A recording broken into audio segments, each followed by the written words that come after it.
So hello guys, welcome back to the channel ITP dudders. हम फिर से आ चुके हैं ज्योग्राफी की वीडियो को लेके। ज्योग्राफी डोमेन जिसका भी सब्जेक्ट NCET 2026 में है और जो ज्योग्राफी की प्रिपरेशन कर रहा है, आप बिल्कुल सही वीडियो पे आए हैं। हम यहाँ पे कंप्लीट ज्योग्राफी को कंप्लीट सिलेबस कवर करने वाले हैं। जितना भी सिलेबस आपका NCET में होने वाला है वो सारा हम कवर करने वाले हैं।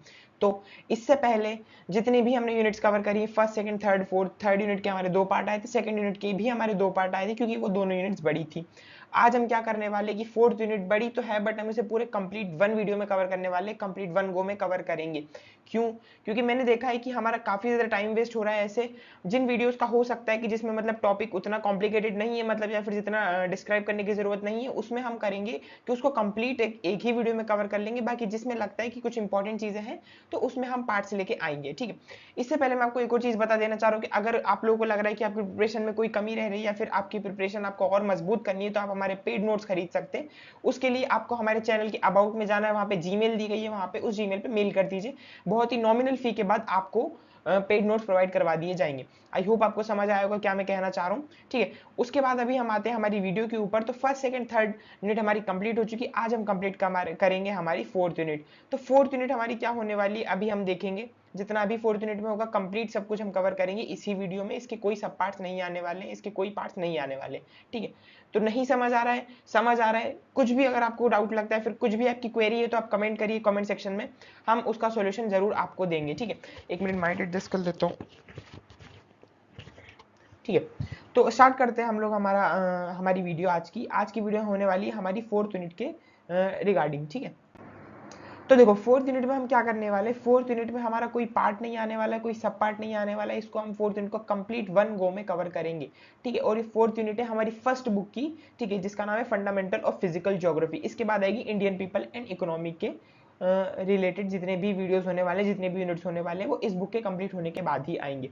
ठीक है, तो हमारी थ्योरी स्टार्ट करते हैं।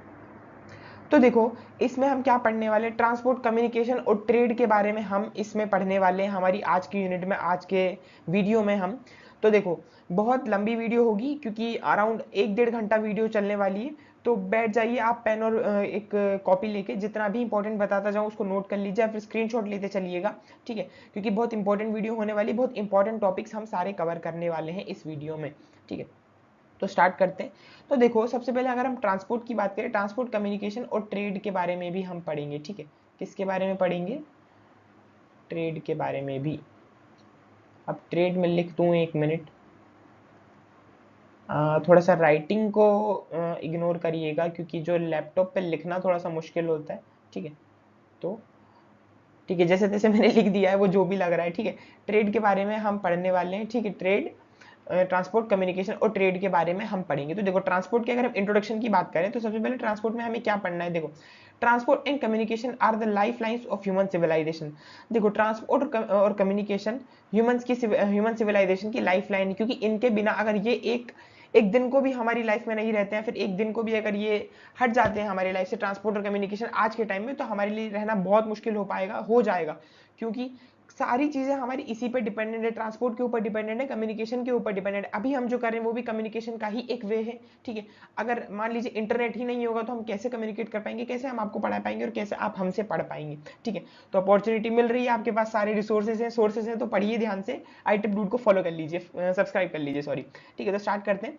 The link different parts of the world and help in exchange of good idea and information. ठीक है, अब ट्रांसपोर्ट और कम्युनिकेशन से क्या होता है कि हम वर्ल्ड के किसी भी पार्ट में हमारा, हम बोले तो लिंक कर सकते हैं, या फिर हम बोले तो किसी भी पार्ट में हम बात कर सकते हैं, किसी भी पार्ट से कनेक्ट हो सकते हैं किसी भी टाइम पे, और गुड्स आइडिया और इन्फॉर्मेशन का एक्सचेंज कर सकते हैं। ठीक है, transport involves the movement of people and good from one place to another. Transport का मतलब क्या होता है, पीपल्स का, या फिर मतलब लोगों का, या फिर गुड्स का, या फिर सामान का, किसी एक प्लेस से दूसरी प्लेस पर जाना, उसे हम ट्रांसपोर्ट कहते हैं। Well communication refers to transmission of message, idea and thoughts. अब कम्युनिकेशन का मतलब भी ट्रांसमिशन ही होता है, पर किसका ट्रांसमिशन, मैसेज, आइडिया और थॉट्स का। और ट्रांसपोर्ट का मतलब क्या होता है कि गुड्स और पीपल का मूवमेंट एक प्लेस से किसी अनदर प्लेस। ठीक है, together they facilitate economic growth, social integration and cultural development. दोनों मिलकर इकोनॉमिक ग्रोथ को हम बोले तो डेवलप करते, सोशल इंटीग्रेशन को बढ़ाते और कल्चर डेवलपमेंट को लीड करते हैं, या फिर कल्चर डेवलपमेंट को बढ़ाते हैं। ठीक है, उसके बाद the development of efficient transport and communication system has made the world more interconnected and accelerated pace of globalisation. तो देखो एफिशिएंट ट्रांसपोर्ट और कम्युनिकेशन से क्या हुआ है कि वर्ल्ड इंटरकनेक्टेड हो गया, मतलब किसी भी वर्ल्ड के किसी भी पार्ट में हम कनेक्ट कर सकते हैं, ठीक है, किसी भी टाइम पे किसी भी पार्ट में किसी भी व्यक्ति से हम कनेक्ट कर सकते हैं, किसी भी पर्सन से हम कम्युनिकेट कर सकते हैं, किसी से भी कनेक्ट कर सकते हैं, and has accelerated the pace of globalisation. तो इससे क्या हुआ है कि ग्लोबलाइजेशन का जो पेस है, मतलब ग्लोबलाइजेशन की जो रफ्तार है वो भी इससे बड़ी है, ठीक है। अब देखो ट्रांसपोर्ट क्या होता है ये देखते हैं। Transport can be classified into 4 main modes. अब देखो यहाँ पे लैंड ट्रांसपोर्ट, वाटर ट्रांसपोर्ट और एयर ट्रांसपोर्ट और पाइपलाइंस की यहाँ पे बात हुई है, तो इसको हम डिटेल में पढ़ेंगे, ठीक है। तो देखो पाइपलाइन भी एक मीन ऑफ ट्रांसपोर्ट है, जो कि हमने लास्ट चैप्टर में नहीं पढ़ा था, हमने जब ट्रांसपोर्ट के बारे में पढ़ा था, तो क्योंकि वो चैप्टर ट्रांसपोर्ट के ऊपर नहीं था, बट ये स्पेसिफिक चैप्टर ट्रांसपोर्ट के लिए ही दिया हुआ है, इंडिविजुअली ये चैप्टर ट्रांसपोर्ट के लिए हुए है ना। तो इसको हम पूरा डिटेल में पढ़ेंगे, जितनी भी ट्रांसपोर्ट की चीजें आती है, जैसे लैंड हो गया, वाटर हो गया, एयर हो गया, पाइपलाइन हो गया, इसे पूरा डिटेल में पढ़ने वाले हैं, क्योंकि ये दिया ही ट्रांसपोर्ट के ऊपर ही है पूरा चैप्टर, ट्रांसपोर्ट और कम्युनिकेशन के ऊपर, ठीक है। तो लैंड ट्रांसपोर्ट की अगर हम बात करें तो रोड ट्रांसपोर्ट सबसे पहले आता है लैंड ट्रांसपोर्ट में, उसके बाद आता है रेलवे ट्रांसपोर्ट, ठीक है। तो road transport is the oldest and most flexible means of transport, ठीक है। रोड ट्रांसपोर्ट सबसे ओल्डेस्ट और सबसे फ्लेक्सिबल मींस ऑफ ट्रांसपोर्ट है, मतलब कहीं भी हम जा सकते हैं, कभी भी हम जा सकते हैं, और सबसे ओल्डेस्ट ट्रांसपोर्ट है रोड ट्रांसपोर्ट, ठीक है। Road can be constructed in diverse terrains, desert and provide door to door service. अब देखो रोड्स कहीं भी कंस्ट्रक्ट किए जा सकते हैं, किसी भी टेरेन में कंस्ट्रक्ट किए जा सकते हैं। हाँ वो थोड़ा डिफिकल्ट हो सकता है, जैसे डेजर्ट में रोड बनाना है, फिर हिली रीजन में रोड बनाना थोड़ा डिफिकल्ट हो सकता है, बट इम्पॉसिबल नहीं है, ठीक है। और रोड से क्या हो सकता है कि हम door to door service provide कर सकते हैं, मतलब door to door service provided है कब, रोड ट्रांसपोर्ट के फुल्ली डेवलप होने के बाद, ठीक है। They're most suitable for short and medium distances. Road जो होते हैं वो बहुत सुइटेबल होते हैं शॉर्ट और मीडियम डिस्टेंस के लिए, मतलब ज्यादा दूर आपको नहीं ट्रैवल करना है, ज्यादा दूर ट्रैवल भी करना है तो भी रोड कन्वीनियंट है, बट आपको नहीं भी करना है, मतलब शॉर्ट और मीडियम डिस्टेंस के लिए बहुत कंफर्टेबल होती है रोड ट्रांसपोर्ट, ठीक है। अब देखो दो टाइप की रोड्स होती है, मेटल और अनमेटल रोड्स। अब देखो मेटल रोड्स क्या होती है वो देखो, मेटल रोड जो होती है वो सीमेंट से बनी हुई होती है, कंक्रीट से बनी हुई होती है, फिर एसॉल्ट की हम बात कर लें या फिर यूजेबल इन ऑल सीजन, मतलब ये जो रोड होती है वो सीमेंट, कंक्रीट और एसॉल्ट से बनी हुई होती है, और वो किसी भी सीजन में यूजेबल होती है, मतलब ऐसा नहीं होता है कि वो किसी सीजन में आप यूज नहीं कर पाएंगे, या फिर बारिश हो रहा है तो आप उसको यूज नहीं कर सकते, ऐसा नहीं होता है मेटल रोड में, आप किसी भी सीजन में उन्हें यूज कर सकते हैं, ठीक है। आई होप आपको समझ आ रहा होगा। आवाज तो आ रही है ना गाइस माइक में, थोड़ा अगर आपको माइक में प्रॉब्लम लगता है ना तो आप कमेंट करके बताइएगा, हम इंप्रूव करने का ट्राई करेंगे, है ना। अब देखो अनमेटल रोड क्या होती है वो देखते हैं, ठीक है। मेड ऑफ मड और ग्रेवल। अब मड और ग्रेवल से बनाए जाते हैं, मतलब कच्चे रोड होते हैं, mainly in rural areas and often unusable during rainy season. देखो अभी हम वही बात कर रहे थे, ये जो रोड होते हैं अनमेटल रोड, ये क्या होते हैं कि मड और ग्रेवल से बनाए जाते हैं, मतलब मिट्टी और जो ग्रेवल जो होती है, मतलब हम बात करें तो पत्थर का बहुत एक रेसिड्यू जो बच जाता है उससे बनाए जाते हैं, है ना। ये क्या होता है कि रूरल एरियाज में, मतलब जो विलेज एरियाज होते हैं, जो गांव के एरियाज होते हैं, वहां पे बनाए जाते हैं, ठीक है, मेनली वहीं पे बनाए जाते हैं। और ये क्या होता है कि ये जो रोड्स होते हैं वो रेनी सीजन में यूजेबल नहीं होते, क्योंकि क्या होता है कि जब अगर बारिश ऊपर से होगी तो जो मड होता है वो पानी के साथ बहुत ऐसा, मतलब बहुत वहां पे गीला हो जाता है, तो रोड फिर वो चलने लायक नहीं होता, बहुत ज्यादा स्लिपरी हो जाता है, वहां पे ट्रांसपोर्ट नहीं हो सकता है ना, मतलब ट्रांसपोर्ट इजी नहीं हो सकता, कोई पैदल भी जाएगा तो फिसल के गिर सकता है, गाड़ियां होंगी तो वो स्लिप होंगी, क्योंकि मड का रोड बना हुआ है तो वो मिट्टी गीली हो जाती है बारिश में, ठीक है। तो इसलिए रेनी सीजन में अनमेटल रोड्स यूजेबल नहीं है, ठीक है। आई होप आपको समझ आएगा लैंड ट्रांसपोर्ट के बारे में, टाइप ऑफ रोड्स के बारे में। अब हम चलते हैं हमारे अगले टॉपिक पर। तो हमारा अगला टॉपिक है क्लासिफिकेशन ऑफ रोड्स। अब रोड्स देखो कुछ पार्ट्स में क्लासिफाई किए गए हैं, उसके बारे में हम पढ़ते हैं। तो देखो सबसे पहले आते हैं एक्सप्रेसवेज। तो एक्सप्रेसवेज क्या होते हैं, ये हाई स्पीड रोड होते हैं, ठीक है, हाई स्पीड के लिए रोड बनाए जाते हैं। मल्टी लेन रोड्स होते हैं, design for rapid movement of vehicles, ठीक है, लिमिटेड एक्सेस। अब देखो क्या होता है कि एक्सप्रेस वे होते हैं बहुत हाई स्पीड के लिए बनाए जाते हैं, ठीक है।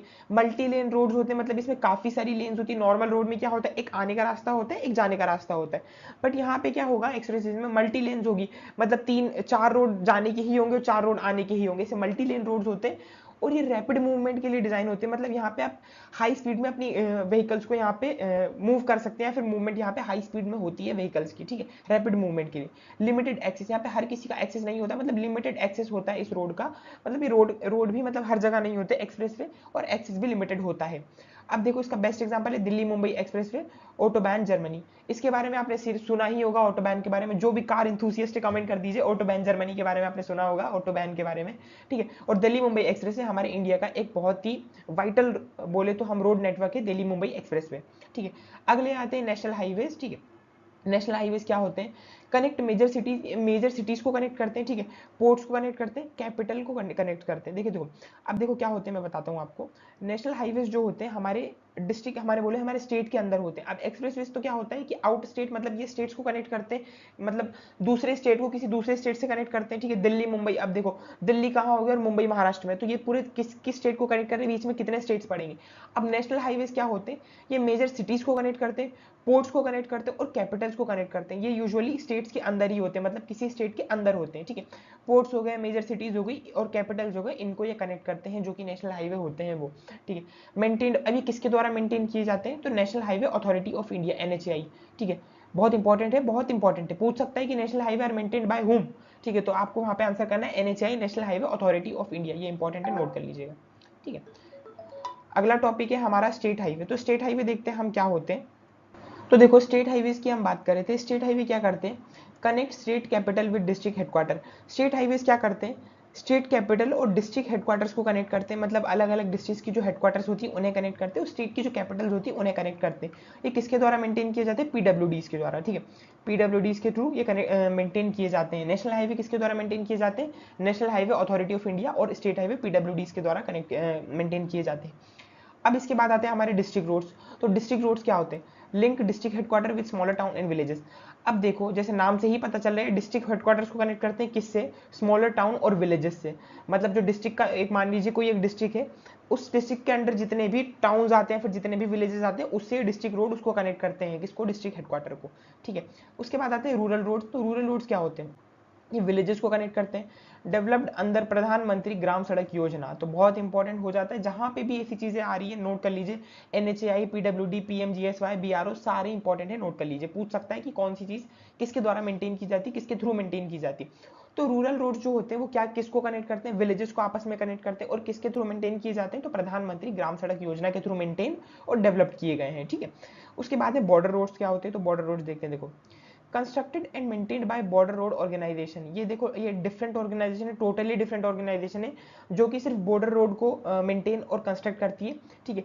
और जो कंस्ट्रक्ट बॉर्डर रोड जो होते हैं वो BRO के द्वारा ही बनाए जाते हैं और उसी के द्वारा ही ऑर्गेनाइज किए जाते हैं, ठीक है। Crucial for defence and development in border region. देखो अब बॉर्डर रीजन जैसे हो गया हमारे लद्दाख की बात करें, ठीक है, कश्मीर की बात करें, लेह की बात करें, तो यहाँ पे जितने भी मेन जो हाईवेज हैं वो BRO द्वारा ही बनाए गए हैं, BRO के थ्रू ही बनाए गए हैं, क्योंकि वो बॉर्डर के पास वाले स्टेट है, बॉर्डर के पास वाली टेरिटरीज है, तो वहाँ पे जितने भी रोड होते हैं वो बॉर्डर रोड ऑर्गेनाइजेशन के थ्रू बनाए जाते हैं और उन्हीं के द्वारा मेंटेन किए जाते हैं। अब देखो मैं यहाँ पे आपको बुक का कुछ एक पार्ट लेके आया हूँ जो बहुत इंपॉर्टेंट है आपके लिए, बस पढ़ लीजिए आप। In North America, highway density is high, about 0.65 kilometre per square kilometer. Every place is within 20 distance kilometer from highway. ठीक है, cities located on the Pacific coast.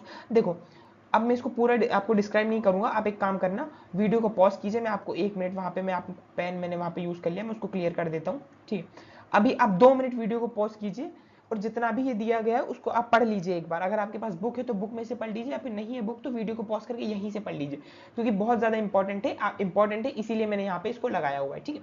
पढ़ लीजिएगा, हम चलते हैं हमारे नेक्स्ट टॉपिक पे, पॉज करके आप पढ़ लीजिए। तो हमारा अगला टॉपिक है रेलवेज। तो अब हम रेलवेज के बारे में देखते हैं कि रेलवेज क्या होते हैं, जो कि एक लैंड ट्रांसपोर्ट का ही एक मोड है।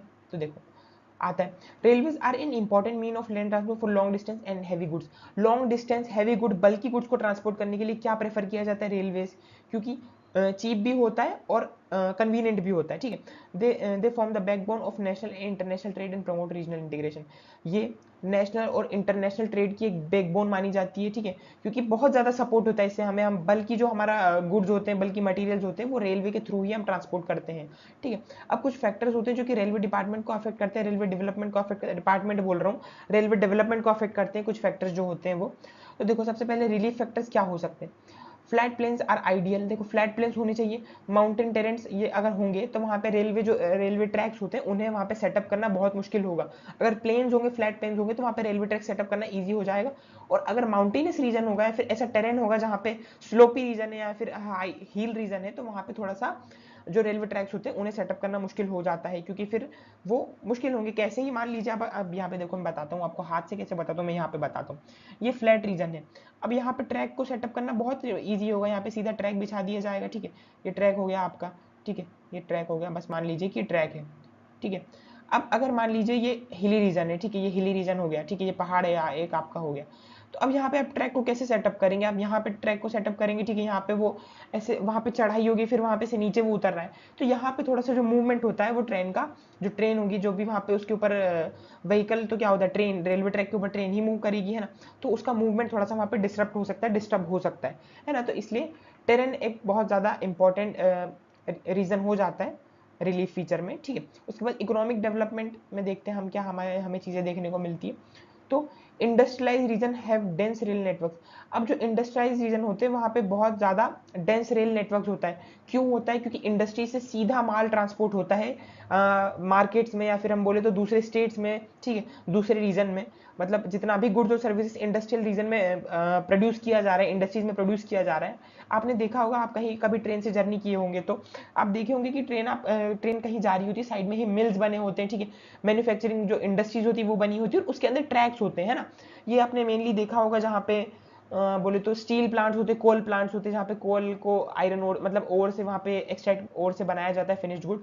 तो वहाँ पे क्या होता है कि ओर से सीधा बना के, या फिर ओर वहाँ पे जाती है, फिर वहाँ से फिनिश्ड गुड बन के ट्रांसपोर्ट होता है। तो वहाँ पे ट्रैक्स बने होते हैं अंदर, तो वो इसीलिए होते हैं ताकि वो सीधा उस गुड्स को, उन सभी गुड्स को वो सीधा ट्रांसपोर्ट कर सके, कहाँ, इंडस्ट्री से सीधा मार्केट में, या फिर जहाँ पे भी उसे ट्रांसपोर्ट करना है वहाँ पे। उसके बाद पॉपुलेशन डेंसिटी एक फीचर हो जाता है जो कि रेलवे डेवलपमेंट को अफेक्ट करता है। Densely populated region require more rail connectivity. अब जो डेंसली पॉपुलेटेड रीजन है वहाँ पे ज़्यादा रेल कनेक्टिविटी की नीड है। क्यों? क्योंकि वहाँ पे लोगों का हम बोले तो आना जाना ज़्यादा होगा। उससे क्या होगा कि जितना भी इनकम जनरेट होगा वो रेलवे में हेल्प करेगा, हमारी इकोनॉमी को एट दी एंड हेल्प करेगा वो, ठीक है। इसलिए वहाँ पे पॉपुलेशन डेंसिटी में जहाँ पे हाई डेंसिटी है वहाँ पे ज़्यादा रेल कनेक्टिविटी होना बहुत ज़्यादा ज़रूरी है, ठीक है। कैपिटल इन्वेस्टमेंट की हम बात करें तो requires heavy expenditure for laying tracks and maintenance. अब देखो, अब ट्रैक्स को सेटअप करने में या फिर उनके मेंटेनेंस में काफ़ी ज़्यादा पैसा लगता है, काफ़ी ज़्यादा एक्सपेंडिचर लगता है, ठीक है। तो उसका थोड़ा ना हम लोगों को भी थोड़ा ध्यान रखना चाहिए। मतलब आपने देखा होगा कि लोग क्या करते हैं कि रेलवे का बहुत, मतलब रेलवे में आपने देखा होगा स्टेशन पर कहीं जाते होंगे तो बहुत गंदगी होती है ना, तो ये सब चीज़ों को थोड़ा आप ध्यान रखो। बाकी कैपिटल, हम सीधे टॉपिक पे आते हैं वापस। तो क्या होता है कि ट्रैक और मेंटेनेंस, ट्रैक्स के मेंटेनेंस में, स्टेशन के मेंटेनेंस में, ठीक है, उनका पूरा ध्यान में, उनके मैनेजिंग में बहुत ज़्यादा खर्चा होता है। तो ये एक थोड़ा सा ड्रॉबैक हो जाता है हमारी रेलवे का, रेलवे डेवलपमेंट का। अब देखो कुछ इंपॉर्टेंट रेलवे के बारे में पढ़ लेते हैं, जो ट्रांसकॉन्टिनेंटल रेलवे है उनके बारे में, जिसके बारे में आपसे एग्जाम में पूछ सकता है। आप अगर 12th क्लास में आप देखेंगे तो वहाँ भी आपसे पूछ सकता है। वो आपको मैप देखने को मिलता है लास्ट ईयर, क्योंकि जब एग्जाम दिए थे बच्चे तो वहाँ पे देखा था कि वहाँ पे मैप पूछ लिया गया था ट्रांस कैनेडियन रेलवे का, ट्रांस साइबेरियन रेलवे का।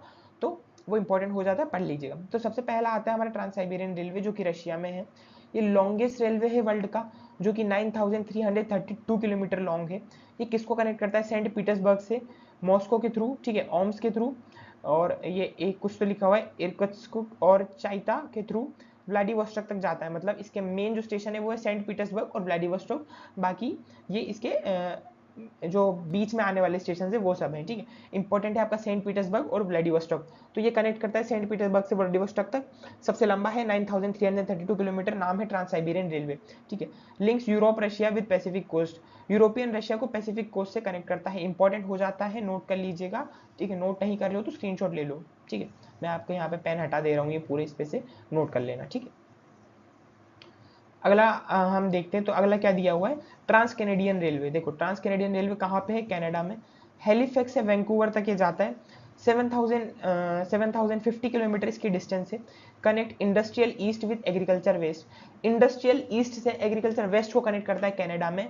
वैंकूवर से हेलीफैक्स तक ये जाता है, मतलब हेलीफैक्स से स्टार्ट होता है तो वैंकूवर तक चलता है। ट्रांस कैनेडियन रेलवे इसका नाम है। 7050 किलोमीटर इसकी डिस्टेंस है। अगला है यूनियन एंड पैसिफिक रेलवे, जो कि यूएसए में है। Connects New York Atlantic coast to San Francisco Pacific coast. मतलब अटलांटिक कोस्ट से पैसिफिक कोस्ट को कनेक्ट करता है, इधर न्यूयॉर्क से पैसिफिक कोस्ट सैन फ्रांसिस्को को कनेक्ट करता है, ठीक है। Facilitate movement of heavy goods. Heavy goods यहाँ पे मूव होते हैं, जैसे कि सीरियल्स हो गया, ठीक है, ऑटोमोबाइल्स हो गए, ठीक है, मशीनरी हो गई, इस टाइप के गुड्स यहाँ पे मेनली ट्रांसपोर्ट किए जाते हैं। इसके बाद है Australian transcontinental railway. Transcontinental railway कहाँ का? ऑस्ट्रेलिया का, ठीक है। ये पर्थ से सिडनी की तरफ जाता है, पर्थ से सिडनी तक ये रन करता है, ठीक है। अक्रॉस डेजर्ट एंड प्लेट्यूज, यहाँ पे बीच में काफी डेजर्ट आपको देखने को मिल जाएंगे, प्लेट्यूज यहाँ पे काफी सारे देखने को मिलेंगे इस पूरे रूट में, रेलवे रूट में, पर्थ से सिडनी तक।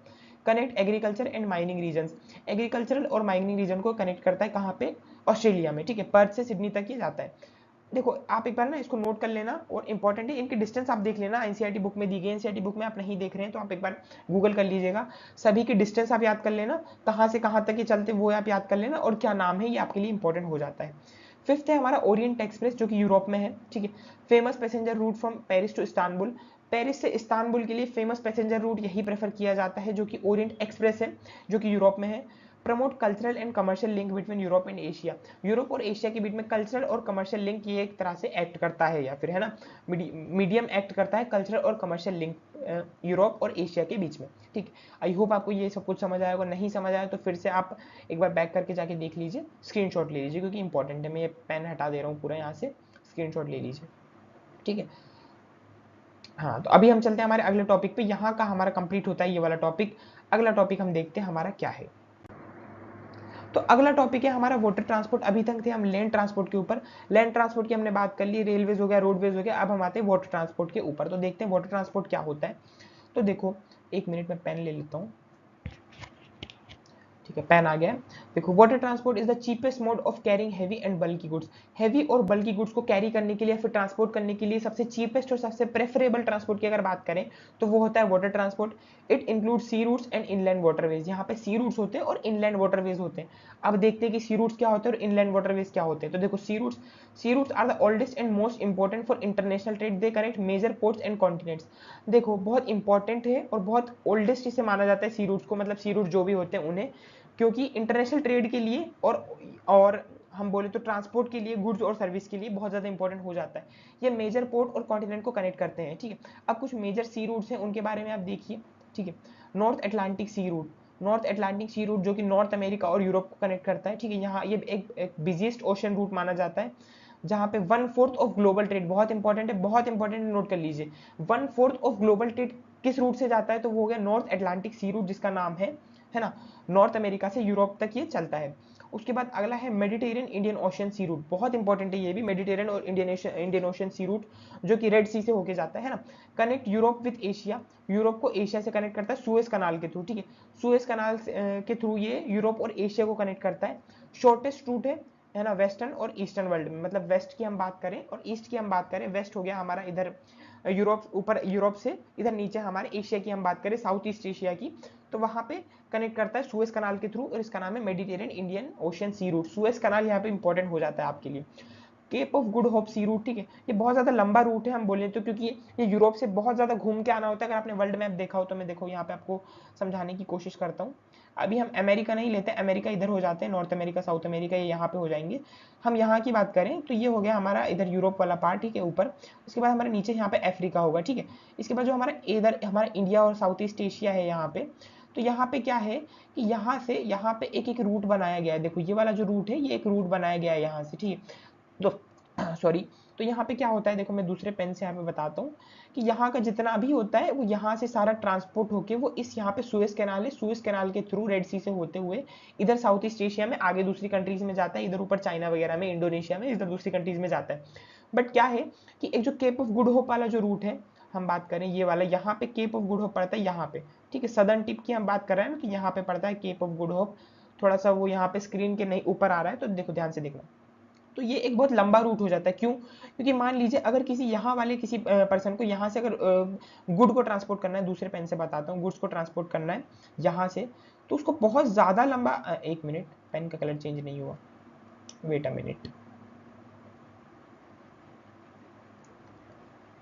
हाँ, तो देखो, अगर किसी पर्सन को यहाँ से कोई गुड्स ट्रांसपोर्ट करने, तो अगर वो केप ऑफ गुड होप से होके आता है तो उसको बहुत ज़्यादा ट्रैवल करके यहाँ पे इस कंट्रीज में पहुंचना पड़ेगा, साउथ ईस्ट एशिया में पहुंचना पड़ेगा, सदर्न एशिया में। बट अगर वो इस रूट का यूज़ करता है, हमारे जो सुएज कैनाल वाला रूट है, तो ये बहुत ईजी हो जाता है और बहुत शॉर्टेस्ट रूट हो जाता है, मतलब यहाँ पे बहुत ईजिली कनेक्ट कर पाते हैं इधर यूरोप से, हम बोले तो हमारे एशिया को, ठीक है। आई होप आपको समझ आएगा, मैं क्लीन कर देता हूँ, मैंने आपको जो समझाने की कोशिश की, क्योंकि आपको वैसे समझ नहीं आता तो मैंने आपको समझा दिया, अगर समझ आ गया तो बहुत अच्छी बात है, ठीक है। आगे चलते हैं, केप ऑफ गुड होप पे हम थे, तो वेस्टर्न यूरोप को कनेक्ट करता है किसी साउथ एशिया से, सदर्न टिप ऑफ अफ्रीका, मैंने आपको बताया था केप ऑफ गुड होप जिसे बोला जाता है। Used when the Suez canal was close. देखो वही बात हो गई, ये कब यूज किया जाता था, जब सुएज कैनाल क्लोज थी, बट जब से सुएज कैनाल बन गई, मेडिटेरियन सी वाला जब से रूट बन गया, तो इसका कम ही यूज किया जाता है केप ऑफ गुड होप का, ठीक है। बहुत इमरजेंसी में इसका यूज किया जाता है, जब वहाँ पे कंट्रीज में कन्फ्लिक्ट होते हैं वहाँ पे, या फिर वहाँ का जो होता है ट्रांसपोर्ट बंद कर दिया जाता है, तब केप ऑफ गुड होप वाला रूट यूज किया जाता है, बाकी सुएज कैनाल वाला रूट ही यूज होता है। अगला है सदर्न एटलांटिक सी रूट, ठीक है, link South America with West Africa and Western Europe. जो सदर्न एटलांटिक सी रूट है वो साउथ अमेरिका को वेस्ट अफ्रीका और वेस्टर्न यूरोप से कनेक्ट करता है। साउथ अमेरिका हो गया, ठीक है, साउथ अमेरिका को वेस्ट अफ्रीका से, है ना, वेस्ट अफ्रीका और वेस्टर्न यूरोप से कनेक्ट करता है। आई होप आपको समझ आया होगा। उसके बाद नॉर्थ पैसिफिक सी रूट की हम बात करें तो नॉर्थ अमेरिका और एशिया को कनेक्ट करता है, मेनली जापान और चाइना को कनेक्ट करता है, नॉर्थ अमेरिका से जापान और चाइना। अब देखो ये क्या है, पैसिफिक सी रूट है, तो देखो अगर हम इस तरफ से बात करें तो देखो ये हो गया आपका नॉर्थ अमेरिका, ये मान लो साउथ अमेरिका आपका हो गया, ठीक है, वो शेप बिल्कुल एग्जैक्ट नहीं है बट देख लो। अब यहाँ पे आपका ये यूरोप हो गया, ठीक है, और इधर आपका नीचे अफ्रीका वगैरह हो गया, ठीक है, यहाँ पे आपका इंडिया है और इधर चाइना वगैरह है इस तरफ, ठीक है, इस तरफ। एक मिनट, पेन क्यों नहीं चल रहा है वहाँ पे, इस तरफ आपका चाइना वगैरह है, आप जस्ट मान के चलिए कि यहाँ पे चाइना वगैरह है। तो हम ग्लोब पे देखें, हम ग्लोबली हम बात करें तो ये आपका एक खोला हुआ मैप है ना, बट जो नॉर्थ पैसिफिक रूट है वो कैसे यूज होता है, नॉर्थ पैसिफिक रूट अब आपको क्या लग रहा है कि यहाँ से पूरा होके अगर किसी को चाइना जाना होगा तो वो यहाँ से होके यहाँ पे इधर होके जाएगा, नहीं, बिल्कुल नहीं, ऐसा नहीं होता है। देखो क्या होता है कि नॉर्थ पैसिफिक जो रूट है वो मैं बताता हूँ आपको कैसे वर्क करता है। देखो बोर मत होना, बहुत इंपॉर्टेंट है इसलिए बता रहा हूँ यार, है ना, और आपके लिए यही इंपॉर्टेंट है, आपको समझ आएगा इसलिए बता रहा हूँ। तो अब यहाँ पे साउथ अमेरिका की बात हो रही, साउथ अमेरिका हमारा ये हो गया, तो साउथ अमेरिका से क्या होता है कि ग्लोब जो है हमारा गोल है, धरती गोल है, तो वो इस तरफ के रूट से कनेक्ट होके जाता है, मतलब ऐसे ऊपर से नहीं जाता है, गोल जो है, मान लीजिए ये साउथ अमेरिका आपका हो गया, ये साउथ अमेरिका आपका हो गया, ठीक है, साउथ अमेरिका का ये पार्ट है और ये हमारा चाइना का पार्ट हो गया। तो अब ये यहाँ से पूरा, अब देखो ये पूरा साउथ अमेरिका ये यहाँ से इधर जाने में, इसको इधर से नहीं जाएगा, वो क्या करेगा कि वो इस तरफ से, मतलब साउथ अमेरिका इधर पीछे से, ग्लोब के पीछे वाले पार्ट से इधर से चले जाएगा, मतलब जो भी गुड्स होंगे वो यहाँ से ट्रांसपोर्ट हो जाएंगे। आई होप आपको समझ आया होगा, मैंने आपको समझाने का ट्राई किया है, नहीं समझ आया तो आप एक बार मैप खोल के देख लीजिए, आपको समझ आ जाएगा, ठीक है। तो क्या होता है कि ये साउथ अमेरिका से वेस्ट अफ्रीका और वेस्टर्न यूरोप को कनेक्ट करता है, ठीक है, इस रूट का नाम है, सॉरी, वेस्ट अफ्रीका और वेस्टर्न यूरोप को नहीं, नॉर्थ अमेरिका से, सॉरी नॉर्थ अमेरिका की बात हो रही थी, हम साउथ अमेरिका बोल रहे थे, नॉर्थ अमेरिका मतलब फिर से बता दे रहा हूँ, ये नॉर्थ अमेरिका है ऊपर, ये नीचे साउथ अमेरिका है, यहाँ पे यूरोप हो गया, ठीक है, यहाँ पे हमारा अफ्रीका हो गया, यहाँ पे हमारा इंडिया है और इधर चाइना वगैरह है, ठीक है। तो जो नॉर्थ अमेरिका है इसको सब पीछे से कनेक्ट करता है, मतलब ग्लोब के इस तरफ से कनेक्ट करता है, वो शॉर्ट डिस्टेंस है, वो मैप को हम ऐसे खोल के देखते हैं इसलिए वो आपको बहुत ज़्यादा लग रहा है ना। आई होप आपको समझ आ गया होगा। तो देखो अगला टॉपिक है हमारा साउथ पैसिफिक सी रूट। अब साउथ पैसिफिक सी रूट क्या है, साउथ पैसिफिक सी रूट किसको कनेक्ट करता है, वेस्टर्न साउथ अमेरिका से ऑस्ट्रेलिया और ईस्ट एशिया को कनेक्ट करता है, ठीक है, किसको, वेस्टर्न साउथ अमेरिका से ऑस्ट्रेलिया और ईस्ट एशिया को कनेक्ट करता है, कौन सा, साउथ पैसिफिक सी रूट। देखो आपके लिए कुछ इंपॉर्टेंट रूट मैं बता दे रहा हूँ जो आपको बहुत ज़्यादा इंपॉर्टेंट एग्जाम में देखने को मिल सकते हैं। पहला हो गया आपको नॉर्थ अटलांटिक सी रूट, ठीक है, और उसके बाद मेडिटेरियन सी रूट, ठीक है, और उसके बाद जो है हमारा केप ऑफ गुड होप। बाकी इनको भी आप एक बार पढ़ लीजिएगा, ठीक है। आई होप आपको रूट समझ आए होंगे। अब हम चलते हैं हमारे अगले टॉपिक पर। तो हमारा अगला टॉपिक है कोस्टल शिपिंग। तो कोस्टल शिपिंग देखते हैं क्या होता है। तो देखो coastal shipping used for trade between ports along the same coast. अब सेम ही कोस्ट पे अगर देखो मान लो ये हम इंडिया की ही बात कर लें, ये हो गया हमारा इधर बे ऑफ बंगाल, ठीक है, बे ऑफ बंगाल, ठीक है, इधर हो गई हमारी अरेबियन सी, ठीक है, अरेबियन अरेबियन सी। तो अब देखो यहाँ पे क्या बात कर रहा है वो कि use for trade between ports along the same coast. अब सेम कोस्ट से यहाँ पे मान लीजिए एक कोई पोर्ट है, ठीक है, मुंबई का एक पोर्ट मान लीजिए, ठीक है, यहाँ पे मुंबई तो वैसे ऊपर है, यहाँ पे तो गोवा होना चाहिए, मुंबई हम ऊपर देख लेते हैं, सॉरी, ठीक है। तो यहाँ पे मान लीजिए गोवा का एक पोर्ट है और ये मुंबई का एक पोर्ट है, ठीक है। तो अब अगर इस पोर्ट से इस पोर्ट पे किसी कोई ट्रांसपोर्ट करना है तो उसे बोलते हैं कोस्टल शिपिंग। ये वाला ट्रांसपोर्ट क्या हो गया, कोस्टल शिपिंग का माना जाता है, ये वाला जो ट्रांसपोर्ट है वो कोस्टल शिपिंग माना जाता है। It reduces pressure on railways and road and is cost effective. अब देखो ये क्या होता है कि रेलवेज और रोड्स का प्रेशर ही कम करता है, क्योंकि मान लीजिए अगर रेलवे से कनेक्ट होकर आना है तो आपको पूरा कंट्री के अंदर पूरा सामान को इधर ट्रांसपोर्ट करना होगा, और ऐसा तो है नहीं कि आपका सीधा रूट इससे कनेक्ट होगा रेलवे से, ऑब्वियसली वो घूम के ही होगा, काफ़ी ज़्यादा टर्न में होगा, तो इसलिए ये काफ़ी ज़्यादा इफेक्टिव माना जाता है। क्यों, क्योंकि आप यहाँ पे कोस्ट के ऊपर ही इधर उधर मतलब सामान अपना ट्रांसपोर्ट कर सकते हैं। एक मिनट में क्लियर कर देता हूँ, ठीक है। आई होप आपको समझ आ गया होगा, मैंने आपको बहुत ईजी लैंग्वेज में समझाने को ट्राई किया है। ठीक है, आपको समझ आया कि क्या होता है कोस्टल शिपिंग। अब हम चलते हैं शिपिंग कैनाल्स के बारे में कुछ देखते हैं, जो हमारी इंपॉर्टेंट कैनाल्स है उनके बारे में। तो सबसे पहली आ गई हमारी सुएज कैनाल, जो कि मेडिटेरियन सी के ऊपर बनी हुई है। ठीक है, connect with Mediterranean sea with red sea. अब ये मेडिटेरियन सी और रेड सी को कनेक्ट करती है। ठीक है, इसका नाम है सुएज कैनाल। ये कब स्टार्ट हुई थी? 1868 में इसे ओपन किया गया था। 160 किलोमीटर ये लॉन्ग कैनाल है। ठीक है, reduces distance between Europe and Asia by 7000 kilometre. 7000 kilometre distance कम करती है यूरोप और एशिया का। कौन सी? Suez canal. कब बनाई गई थी? 1869 में। बहुत इंपॉर्टेंट है, नोट कर लेना। पनामा कैनाल की हम बात करें तो ये क्या करती है? अटलांटिक ओशन और पैसिफिक ओशन को कनेक्ट करती है सेंट्रल अमेरिका से। ठीक है, सेंट्रल अमेरिका से कनेक्ट करती है नॉर्थ अमेरिका और साउथ अमेरिका के बीच में ये पनामा कैनाल है। ओपन इन 1914 में ओपन की गई थी। 82 किलोमीटर लॉन्ग है। सिर्फ 13,000 kilometre between New York and San Francisco. New York और सैन फ्रांसिस्को के बीच 13,000 किलोमीटर का डिस्टेंस को बचाती है, और सिर्फ 82 किलोमीटर लॉन्ग डिस्टेंस में ये पैनामा कैनाल हम अटलांटिक ओशन और पैसिफिक ओशन को कनेक्ट करती है। अब इनलैंड वाटरवेज के बारे में हम पढ़ते हैं। अभी तक हम कैनाल्स के बारे में पढ़ रहे थे, कोस्टल शिपिंग के बारे में पढ़ रहे थे, ठीक है, सी रूट्स के बारे में पढ़ रहे थे। अब इनलैंड वाटरवेज के बारे में पढ़ते हैं कि इनलैंड वाटरवेज क्या होते हैं।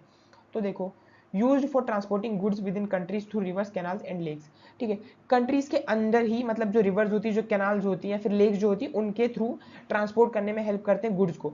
अब मान लीजिए मैं आपको बताता हूँ, जैसे कि ये हो गया इंडिया का एक एग्जाम्पल ले लीजिए, है ना, ये इंडिया का एग्जाम्पल हो गया। यहाँ पे एक रिवर मान लीजिए, कावेरी जो रिवर है यहाँ पे मान लीजिए। ठीक है, अब यहाँ पे एक पोर्ट है, ठीक है, जो इनलैंड इनलैंड पोर्ट है एक, और यहाँ पे एक पोर्ट है। ठीक है, अब क्या होगा कि यहाँ से कोई सामान लोड हुआ इस जगह से, यहाँ पे से, और वो ट्रांसपोर्ट करने के लिए वो ये इनलैंड वाटरवे यूज करेंगे। ठीक है, इनलैंड वाटरवे मतलब नदी के रास्ते ही वो इस पोर्ट तक पहुंचेंगे और यहाँ पे अपना सामान डंप कर देंगे। ठीक है, तो ये होता है इनलैंड ट्रांसपोर्ट या फिर इनलैंड वाटरवे। मतलब हम बोले तो कंट्री के अंदर ही रिवर्स के थ्रू या फिर कैनाल्स के थ्रू या फिर लेक्स के थ्रू कनेक्ट करना या फिर ट्रांसपोर्ट को ट्रांसपोर्ट प्रैक्टिस करना, किसी भी गुड्स या फिर सर्विस को ट्रांसपोर्ट करना। तो इसका कुछ एग्जांपल है इनलैंड वाटरवेज के। तो सबसे पहला है हमारा राइन वाटरवे, बहुत इंपॉर्टेंट है, last year 12th board exam में पूछ लिया गया था। राइन वाटरवे का, जो कि यूरोप में है, connect industrial Germany with North Sea. Industrial Germany को नॉर्थ सी से कनेक्ट करता है। ये बहुत बिजिएस्ट वाटरवे है, वर्ल्ड का सबसे one of the busiest waterway माना जाता है राइन वाटरवे। उसके बाद डेन्यूबे वाटरवे, जो कि यूरोप में। राइन और डेन्यूबे, हिस्ट्री वाले कनेक्ट कर पा रहे होंगे, राइन और डेन्यूबे के बीच में क्या था? क्या था राइन और डेन्यूबे के बीच में? कौन सी सिविलाइजेशन थी, है ना? तो देखो, वो अभी हम ज्योग्राफी पढ़ रहे हैं, ज्योग्राफी पे ध्यान देते हैं। तो देखो, राइन और डेन्यूबे क्या करती है? सेंट्रल और डेन्यूबे क्या करती है? मतलब राइन के बारे में तो हमने पढ़ लिया कि इंडस्ट्रियल जर्मनी को नॉर्थ सी से कनेक्ट करती है। डेन्यूबे सेंट्रल और ईस्टर्न यूरोप को कनेक्ट करती है ब्लैक सी से। ठीक है, ब्लैक सी के थ्रू ये कनेक्ट करती है। क्या? डेन्यूबे वाटरवे, जो कि यूरोप में है, सेंट्रल और ईस्टर्न यूरोप को कनेक्ट करती है। उसके बाद है वोल्गा वाटरवे, जो कि रशिया में है, मॉस्को और कैस्पियन, मॉस्को को कनेक्ट करती है कैस्पियन सी से। ठीक है, ये एक बहुत मेजर रूट है पेट्रोलियम और टिम्बर ट्रांसपोर्ट का। ठीक है, टिम्बर ट्रांसपोर्ट और पेट्रोलियम का बहुत मेजर रूट है वोल्गा वाटरवे, जो कि मॉस्को को कनेक्ट करती है कैस्पियन सी से, जो कि रशिया में है, और इसका नाम है वोल्गा वाटरवे। आई होप आपको तीनों वाटरवे क्लियर होंगे, राइन वाटरवे, डेन्यूब वाटरवे और वोल्गा वाटरवे। अब हम चलते हैं हमारे अगले टॉपिक पर।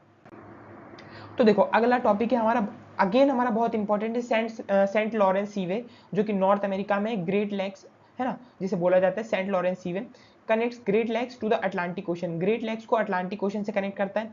इंडस्ट्रियल ट्रेड्स इन यूएसए और कनाडा, इंडस्ट्रियल ट्रेड यहाँ पे इस वाटरवे से किए जाते हैं, है ना। उसके बाद अगला मिसिसिपी वाटरवे, जो कि यूएसए में है, जो कि सेंट्रल यूएसए को गल्फ ऑफ मैक्सिको से कनेक्ट करता है।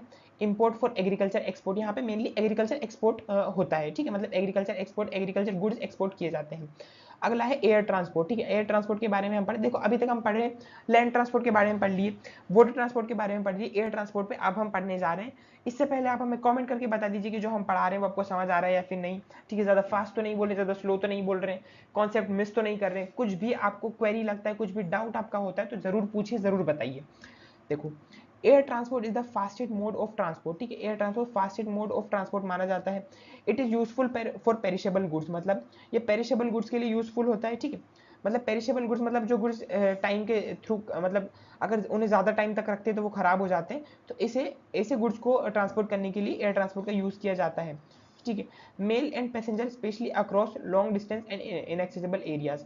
ठीक है, लॉन्ग डिस्टेंस जो होते हैं, इनएक्सेसिबल एरियाज जो होते हैं, मेल पैसेंजर पेरिशेबल गुड्स या फिर हम बोलें तो इन सबको ट्रांसपोर्ट करने के लिए एयर ट्रांसपोर्ट का यूज किया जाता है। कुछ इंटर कॉन्टिनेंटल एयर रूट्स के बारे में हमने यहाँ पे बात की गई है, उनके बारे में हम देखते हैं। तो पहला है नॉर्थ अटलांटिक रूट, जो कि बिजिएस्ट एयर रूट माना जाता है वर्ल्ड में, जो कि नॉर्थ अमेरिका को यूरोप से कनेक्ट करता है, ठीक है, North Atlantic route. North Pacific route है हमारा अगला, जो कि नॉर्थ अमेरिका और ईस्ट एशिया को कनेक्ट करता है, ठीक है।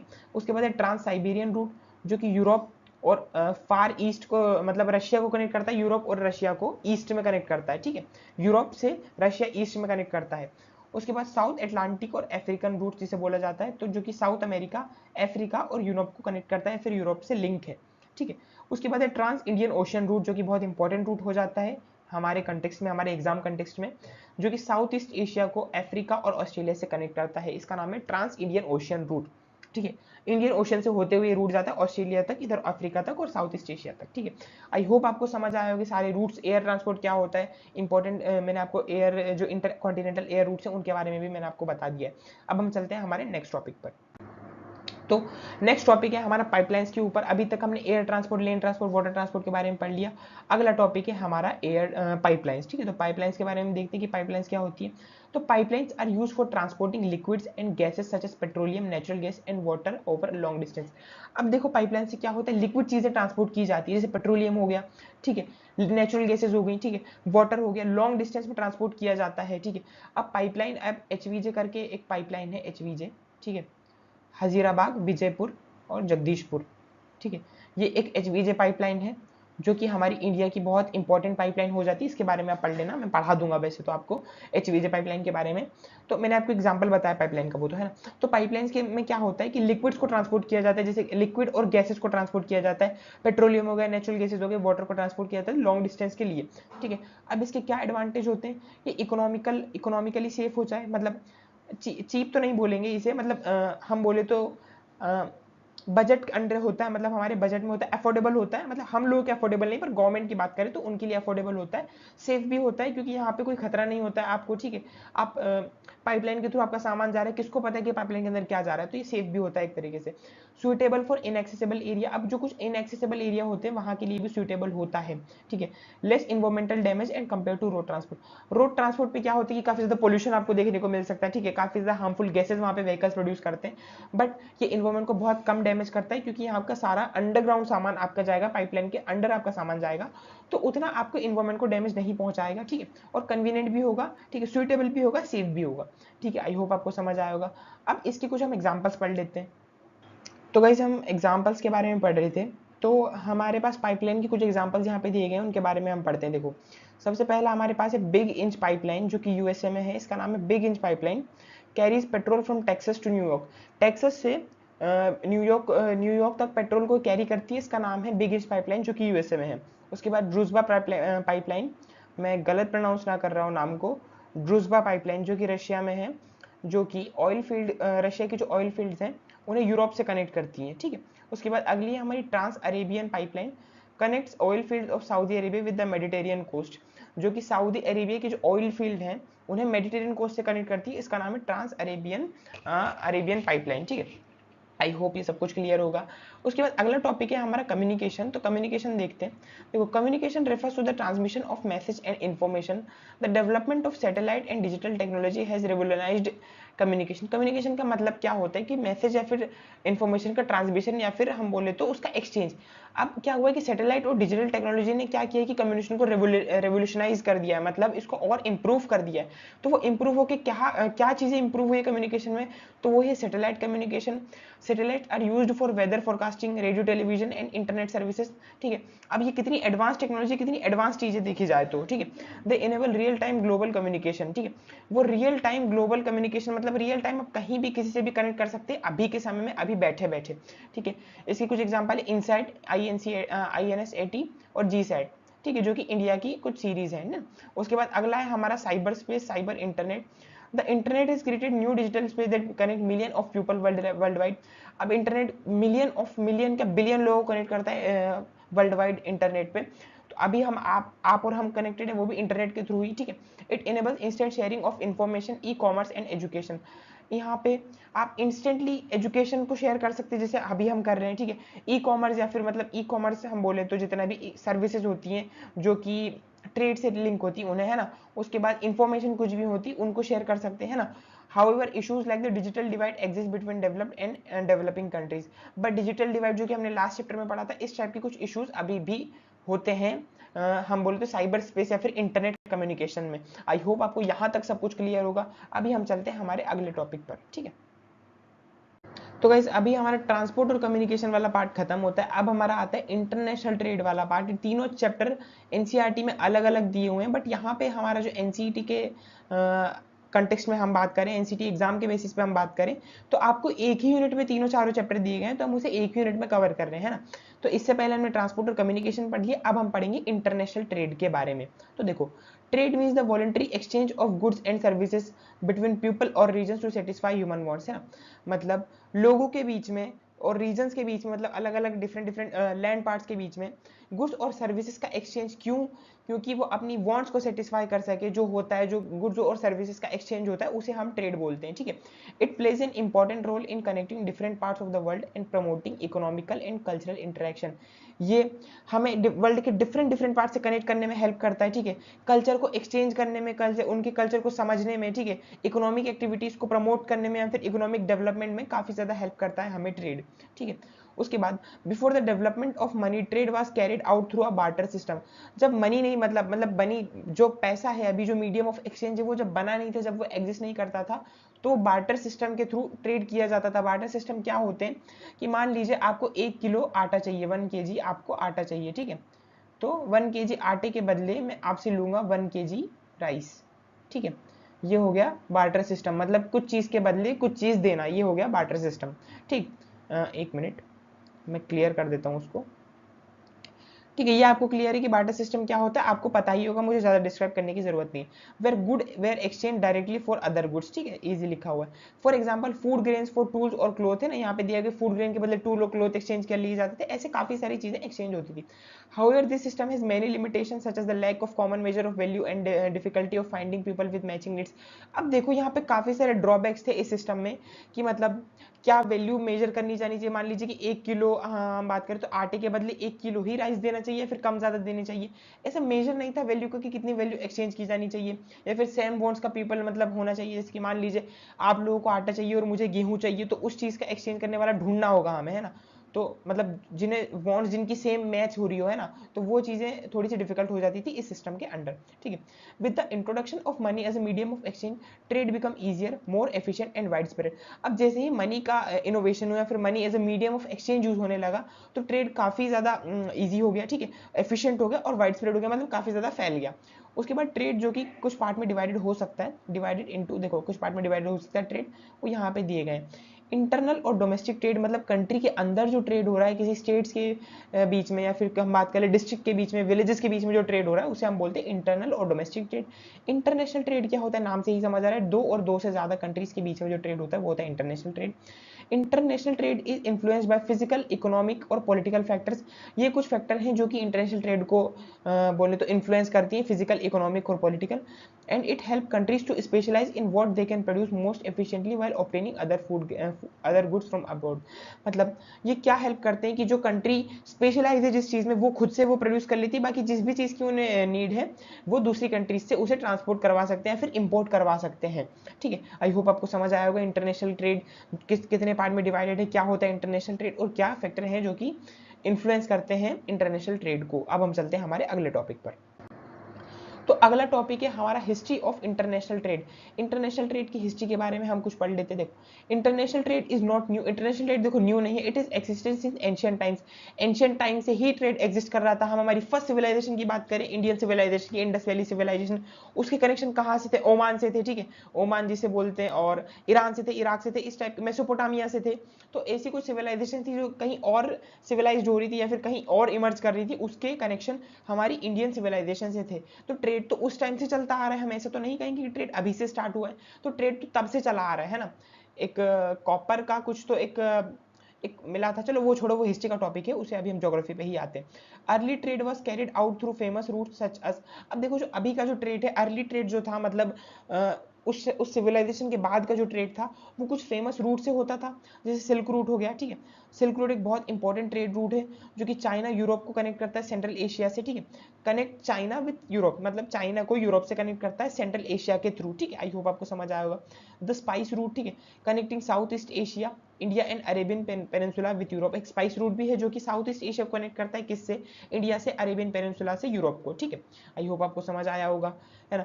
This routes encourage not only the exchange of good but also exchange of culture, religious and ideas. यहाँ पे सिर्फ गुड्स का ही एक्सचेंज नहीं होता है, यहाँ पे कल्चरल एक्सचेंज होता था, आइडियाज एक्सचेंज होते थे, रिलीजन एक्सचेंज होते थे, ठीक है। Later during age of exploration, जब एक्सप्लोरेशन की एज थी 15th और 17th सेंचुरीज में, तब क्या हुआ? Trade expanded rapidly with discovery of new sea routes and continents. अब जैसे ही न्यू सी रूट्स और कॉन्टिनेंट्स का पता चला कि कॉन्टिनेंट्स भी होते हैं, सी रूट्स भी कुछ होते हैं जिससे ट्रेड किया जा सकता है, तब ट्रेड काफी ज्यादा एक्सपेंड हुआ, काफी ज्यादा ग्रो किया। कब? लेट मतलब एज ऑफ एक्सप्लोरेशन, जब एक्सप्लोरेशन का एज था, जब कॉन्टिनेंट का एक्सप्लोरेशन हो रहा था, सी रूट्स का एक्सप्लोरेशन हो रहा था, है ना, या फिर हम बोले तो ओशियन का जब एक्सप्लोरेशन हुआ था, तब 15th और 17th सेंचुरीज में, ठीक है। However in the colonial period में trade become highly unequal and explorative. Colonial period में क्या हुआ था कि as colonies were use mainly resources, raw material and market for finished good. अब देखो क्या होता था कि कॉलोनियल पीरियड में क्या हुआ था कि ट्रेड बहुत ज्यादा एक्सप्लोरेटिव, मतलब बहुत ज्यादा, मतलब हार्म पहुंचाने वाला बन गया, बहुत ज्यादा एक्सप्लोइट किया जाने लगा और हाईली अनइक्वल हो गया। हम देखो ना, हमारी कंट्री में ही क्या होता था, यहाँ से रॉ मटेरियल उनकी कंट्रीज में वो ब्रिटेन में भेजते थे, ठीक है, वहां से फिनिश्ड गुड बन के आता था, ठीक है। उससे क्या हो रहा था कि हमारा जो मार्केट था, हमारा हैंडीक्राफ्ट का जो मार्केट था, हमारे स्वदेशी सामान जो थे, हमारे जो इंडिया में ही जो बने हुए थे, उनकी कोई वैल्यू नहीं बची थी, है ना, क्योंकि वो महंगा होता था कहीं ना कहीं, क्योंकि उसमें काफी ज्यादा लेबर लगी हुई थी। बट जो फिनिश्ड गुड बन के आता था, मशीन के थ्रू बनता था, ठीक है, वहां पे कॉस्ट कम लगती थी, तो लोगों को वो चीज इन्फ्लुएंस करने लगी, मतलब फिनिश्ड गुड लोग खरीदने लगे, और हमारे हैंडीक्राफ्ट का, हमारे स्वदेशी सामान का कुछ बोले तो एग्जिस्टेंस ही नहीं रहा, है ना। तो ऐसे कॉलोनियल पीरियड के टाइम पे ट्रेड जो था वो एक्सप्लोरेटिव हो गया था। अब मॉडर्न एरा की हम बात करें तो मॉडर्न एरा में क्या होता है, अब इंडस्ट्रियलाइजेशन के बाद trade has become more structure and global. Industrialisation की बात क्या हुआ कि ट्रेड ग्लोबली होने लगा और बहुत स्ट्रक्चर्ड हो गया, ठीक है। With the development of transport, communication and technology, transport के डेवलपमेंट से, कम्युनिकेशन के डेवलपमेंट से, टेक्नोलॉजी के डेवलपमेंट होने के बाद ट्रेड बहुत ज्यादा स्ट्रक्चर्ड और ग्लोबली हो गया। मतलब ग्लोबली मतलब दूसरे कंट्रीज से भी होने लगा, ग्लोबली हर कंट्री से ट्रेड होने लगा, ठीक है। International trade now connects almost every nation on earth. मतलब इंटरनेशनल ट्रेड अभी अर्थ पे जितने भी कंट्रीज हैं या फिर जितने भी प्लेसेस हैं, वो सबको एक दूसरे से कनेक्ट करता है। एवरी नेशन मतलब हर एक नेशन को एक दूसरे से कनेक्ट करता है, क्या? International trade. आई होप आपको सब कुछ क्लियर होगा। मैं बहुत ईजी लैंग्वेज में आपको समझाने का ट्राई कर रहा हूँ। मैं यहाँ पे पेन एक बार क्लियर कर दे रहा हूँ, स्क्रीनशॉट ले लीजिएगा क्योंकि इंपॉर्टेंट है ना। आई होप आपको समझ आया होगा। अब हम चलते हैं हमारे अगले टॉपिक पे। अभी हमारा टॉपिक था हिस्ट्री ऑफ इंटरनेशनल ट्रेड, जो कि आपको समझ आ गया होगा, नहीं समझ आया तो कमेंट करिए, इंप्रूव करेंगे, ठीक है। अब हम चलते हैं हमारे अगले टॉपिक पर। तो अगला टॉपिक है हमारा बेसिस ऑफ इंटरनेशनल ट्रेड, मतलब इंटरनेशनल ट्रेड के कुछ बेसिस हैं, उनके बारे में हम पढ़ते हैं ना। तो countries engage in trade because of difference in their resource. अब climate, technology and production and capabilities. अब देखो, कोई कंट्री में सारे रिसोर्सेज, हर कंट्री में सारे रिसोर्सेज तो होते नहीं, हर टाइप का क्लाइमेट तो होता नहीं, हर टाइप की टेक्नोलॉजी हर कंट्रीज में नहीं होती, प्रोडक्शन कैपेबिलिटी हर कंट्री की नहीं होती, तो इसी वजह से ट्रेड होने लगा। मान लीजिए ए एक कंट्री है और बी एक कंट्री, मैं आपको यहाँ पे लिख के बताता हूँ। ए एक कंट्री हो गई, ठीक है, ए ये कंट्री हो गई और बी एक कंट्री है। अब मान लीजिए ये कंट्री जो है, ए एक कंट्री है, वो शुगर बनाने में कैपेबल है, क्योंकि वहां पे शुगर केन होता है, शुगर केन उगाया जाता है, ठीक है, शुगर वो बनाने में कैपेबल है, ए एक कंट्री जो है वो। बट जहाँ पे बी कंपनी है वो कैपेबल नहीं है, क्योंकि वहां पे शुगर केन नहीं उगाया जाता है, तो वो क्या करेगी शुगर के लिए? वो इस कंट्री से ट्रेड करेगी, ठीक है, इस कंट्री से ट्रेड करेगी, ठीक है, ट्रेड करेगी, ठीक है। अब यहाँ से वो ये जो है ए कंट्री, वो बी कंट्री को सामान भेजेगा, शुगर भेजेगा, और उसके बदले बी कंट्री उसको मीडियम ऑफ एक्सचेंज जो भी रहेगा, मनी देगा, या फिर जो भी उनका मीडियम ऑफ एक्सचेंज रहा है वो देगा। तो इस टाइप से मतलब हर कंट्री में हर चीज अवेलेबल तो नहीं होती है, इसीलिए ट्रेड का डेवलपमेंट हुआ, ठीक है। No country is self sufficient in all resources of products. मतलब ऐसी कोई भी कंट्री नहीं जो सभी टाइप के प्रोडक्ट्स में सेल्फ सफिशिएंट है या फिर आत्मनिर्भर है सभी टाइप के रिसोर्सेज में। किसी ना किसी चीज की जरूरत के लिए दूसरी कंट्री से डिपेंडेंट होना ही पड़ता है हर एक कंट्री को, ठीक है। The main basis of international trade are. अब इंटरनेशनल ट्रेड के कुछ बेसिस हैं, उनके बारे में देख लेते हैं, ठीक है। डिफरेंस इन नेचुरल रिसोर्सेज, जो कि अभी हमने पढ़ा कि नेचुरल रिसोर्सेज डिफरेंट हो सकते हैं, जैसे कि कंट्री सिर्फ unequal distribution of mineral, energy resources and fertile land. अब देखो, हर एक कंट्री में सारे मिनरल्स तो होते नहीं, हर एक एनर्जी रिसोर्सेज तो होते नहीं है, फर्टाइल लैंड होती नहीं है। जैसे कि पेट्रोलियम सिर्फ सऊदी अरेबिया में हम बोले तो मिलता है, क्योंकि वहां पे सिर्फ वही नहीं मिलता है, पर वहां पे काफी ज्यादा मात्रा में मिलता है। आयरन और ऑस्ट्रेलिया में ज्यादा मिलती है, तो वहां से वो वर्ल्ड वाइड एक्सपोर्ट होती है, सऊदी अरेबिया से पेट्रोलियम वर्ल्ड वाइड एक्सपोर्ट होती है, क्योंकि वहां पे ज्यादा मात्रा में मिलता है, ज्यादा अमाउंट में मिलता है। अब बाकी कंट्रीज में भी ये सारी चीजें मिलती है, बट लिमिटेड है ना। तो इसीलिए नेचुरल रिसोर्सेज का ट्रेड होता है, और एक नेचुरल रिसोर्स के डिफरेंस की वजह से ही इंटरनेशनल ट्रेड होता है। उसके बाद अगला है डिफरेंस इन क्लाइमेट। अब क्लाइमेट में डिफरेंस की वजह से भी ट्रेड होता है। Climate affect the type of crops and goods produce. अब मान लीजिए डेजर्ट वाला रीजन है, अब डेजर्ट में हर टाइप का वेजिटेशन तो पॉसिबल नहीं है, तो ऑब्वियसली वहाँ पे वो लोग दूसरी कंट्रीज से एक्सपोर्ट करवाएं इम्पोर्ट करवाएंगे, जो भी वहाँ पे नीड रहेगी, वो मतलब जो भी क्रॉप्स की नीड रहेगी, वहाँ पे खाने पीने के सामान की नीड रहेगी, वो दूसरी कंट्री से एक्सपोर्ट करवाएंगे, ठीक है। For example tropical countries export coffee, cocoa and sugar, while temperate region produce wheat and machinery. अब जो ट्रॉपिकल कंट्रीज है वो क्या एक्सपोर्ट करती हैं, मतलब क्या एक्सपोर्ट करवाती है, एक्सपोर्ट करवाना मतलब बाहर से निर्यात, बाहर से आयात और निर्यात, हिंदी में बोलते हैं आयात और निर्यात। अब मुझे पता नहीं कि आयात का मतलब क्या होता है हिंदी में और निर्यात का मतलब क्या होता है, बट मैं बता रहा हूँ। एक्सपोर्ट का मतलब क्या होगा कि यहाँ से किसी दूसरी कंट्री में भेजना, और इंपोर्ट का मतलब होगा किसी दूसरी कंट्री से यहाँ पे बुलाना। तो टी, कॉफी, कोको, शुगर ये ट्रॉपिकल कंट्रीज एक्सपोर्ट करती हैं, और वहाँ से क्या इंपोर्ट करवाती हैं, मतलब टेम्परेट रीजन में क्या इंपोर्ट होता है, व्हीट है ना, और मशीनरी, ये सब इंपोर्ट होता है, ठीक है। उसके बाद अगला टॉपिक है हमारा difference in labour and skill. अब देखो लेबर और स्किल, हर जगह स्किल्ड लेबर नहीं होती है, हर जगह कैपेबल लेबर नहीं होती है, तो उसके लिए स्किल लेबर का भी यहाँ पे हम बोले तो ट्रेड होता है। मतलब ट्रेड से मतलब आप इंसान काम करने जाते दूसरी कंट्रीज में वर्क कर रहा होता है ना, वहाँ पे से उसको इनकम मिलता है तो वो वहाँ पे वर्क करेगा ऑब्वियसली, है ना। Some countries have cheap and abundant labour, जैसे कि इंडिया और बांग्लादेश। यहाँ पे हमारा इंडिया, यहाँ पे बहुत चीप लेबर आपको मिल जाती है, और काफ़ी ज़्यादा लेबर यहाँ पे आपको मिल जाएगी, काफ़ी ज़्यादा वर्कर्स आपको मिल जाएंगे। इसलिए क्या होता है कि लोग यहाँ से स्किल्ड लेबर को बुलाते हैं या फिर हायर करते हैं अपनी कंट्री में काम करने के लिए, और उसके बदले उन्हें एक सर्टेन अमाउंट मिलता है, ठीक है। Well other have skilled and technical man power, जैसे कि जापान एंड जर्मनी। अब जापान एंड जर्मनी में क्या है, स्किल्ड लेबर है और टेक्निकल मैन पावर है, ठीक है। आई होप आपको समझ आ गया होगा। अगला है हमारा डिफरेंस इन टेक्नोलॉजी। अब टेक्नोलॉजी में भी कुछ डिफरेंस हो सकता है जो कि ट्रेड को इफेक्ट कर सकता है, जैसे कि advance countries with modern technology export machinery and electronics to less developed countries. और एक मिनट, अब जो एडवांस कंट्रीज हैं वो लेस डेवलप्ड कंट्रीज को मशीनरी और टेक्नोलॉजी एक्सपोर्ट करेगी, क्योंकि वो कैपेबल नहीं है जो लेस डेवलप्ड कंट्रीज हैं। तो ऑब्वियसली जो मॉडर्न मतलब जो डेवलप्ड कंट्रीज हैं, डेवलपिंग कंट्रीज है, वो ही उनको वो सामान या फिर वो गुड्स या सर्विसेज प्रोवाइड करवाएंगी एक अमाउंट के बदले, ठीक है। उसके बाद अगला हमारा टॉपिक है डिफरेंस इन कैपिटल रिसोर्सेज। अब कैपिटल रिसोर्स में भी डिफरेंस हो सकता है। Developed nation with surplus capital invest in industries abroad and export capital good. अब क्या होता है कि जो डेवलप्ड नेशन है वो कैपिटल में, क्योंकि उनके पास काफ़ी ज़्यादा कैपिटल होता है, सरप्लस कैपिटल होता है, तो वो इन्वेस्ट कर सकते हैं इंडस्ट्रीज में, ठीक है। अब्रॉड मतलब बाहर की इंडस्ट्री में इन्वेस्ट कर सकते हैं, एक्सपोर्ट करवा सकते हैं कैपिटल गुड्स को, ठीक है। While developing countries export labour intensive goods. अब जो डेवलपिंग कंट्रीज होती है वो क्या क्या एक्सपोर्ट करवाती है, तो लेबर इंटेंसिव गुड्स को वो एक्सपोर्ट करवाती हैं, ठीक है। यहाँ पे हो गया कैपिटल रिसोर्सेज वाला टॉपिक कवर। आई होप आपको जो बेसिस हैं इंटरनेशनल ट्रेड के वो समझ आए होंगे। मैंने आपको समझाने का बहुत ईजी लैंग्वेज में ट्राई किया, आई होप आपको समझ भी आए होंगे। अब हम चलते हैं हमारे अगले टॉपिक में, यहाँ पे हमारा ये वाला टॉपिक कंप्लीट होता है। तो गाइस हमारा अगला टॉपिक है difference in industrial and economic development. तो देखो यहाँ पे हमें क्या पढ़ने को मिलता है, हम आगे पढ़ते हैं। देखो industrialise nation produce a variety of manufacture goods while less developed Nations depend on agriculture और रॉ मटेरियल एक्सपोर्ट्स। अब देखो जो इंडस्ट्रियलाइज नेशन है या फिर जो डेवलप्ड कंट्रीज है वो क्या करती है, वो बहुत मतलब काफ़ी वैरायटी के मैन्युफैक्चर करती हैं गुड्स का, मतलब काफ़ी काफ़ी टाइप के गुड्स मैन्युफैक्चर करती है। बट जो लेस डेवलप्ड नेशन होते हैं वो क्या करते हैं, वो एग्रीकल्चर पे डिपेंडेंट होते हैं, फिर रॉ मटेरियल के एक्सपोर्ट पे डिपेंडेंट होते हैं। एक्सपोर्ट मतलब किसी चीज़ को बाहर एक्सपोर्ट करना, ठीक है, तो उनका यही एक ट्रेड होता है। बट जो क्या बोले इंडस्ट्रियलाइज नेशन जो होते हैं फिर जो डेवलप्ड कंट्रीज होती हैं, उनके पास काफ़ी सारी चीज़ें होती है एक्सपोर्ट करने के लिए, तो इससे क्या होता है कि उनका ट्रेड बहुत बैलेंस्ड रहता है। बट जो लेस डेवलप्ड नेशन है, जैसा कि हमने अभी फिर से पढ़ा कि वो सिर्फ एग्रीकल्चर या फिर रॉ मटेरियल के एक्सपोर्ट पर ही डिपेंडेंट होती है। In short trade arises because production condition differ from one region to another. अब देखो ट्रेड क्यों होता है कि जो प्रोडक्शन कंडीशन होता है एक रीजन से किसी दूसरे रीजन के कंपैरिजन में वो अलग होता है, इसलिए ट्रेड होता है, ठीक है। And countries trade to obtain goods they can not produce effective efficiently. अब कंट्रीज ट्रेड क्यों करती है, वो उन्हीं गुड्स का ट्रेड करेंगी जो वो खुद से प्रोड्यूस नहीं कर पाती है ना, एफिशिएंटली प्रोड्यूस नहीं कर पाती, मतलब वो उस गुड को प्रोड्यूस करने में कैपेबल नहीं है। उसी गुड का ट्रांसपोर्ट कोई दूसरी कंट्री करेगी या फिर कोई ट्रेड करेगी किसी दूसरी कंट्री, ठीक है। उसके बाद आता है हमारा बैलेंस ऑफ ट्रेड, अगला टॉपिक। तो बैलेंस ऑफ ट्रेड में हमें देखने को क्या मिलता है, the balance of trade is the difference between the value of export and imports of a country, ठीक है। अब एक्सपोर्ट और इम्पोर्ट की जो वैल्यू है, दोनों के बीच की जो वैल्यू है, मतलब दोनों के बीच की जो वैल्यू में डिफरेंस की, मतलब कितना एक्सपोर्ट हुआ कितना अपना इंपोर्ट हुआ, उसका बैलेंस होता है बैलेंस ऑफ ट्रेड, ठीक है। फेवरेबल बैलेंस ऑफ ट्रेड क्या होता है, when the value of export exceeds import it brings economic gain to the country.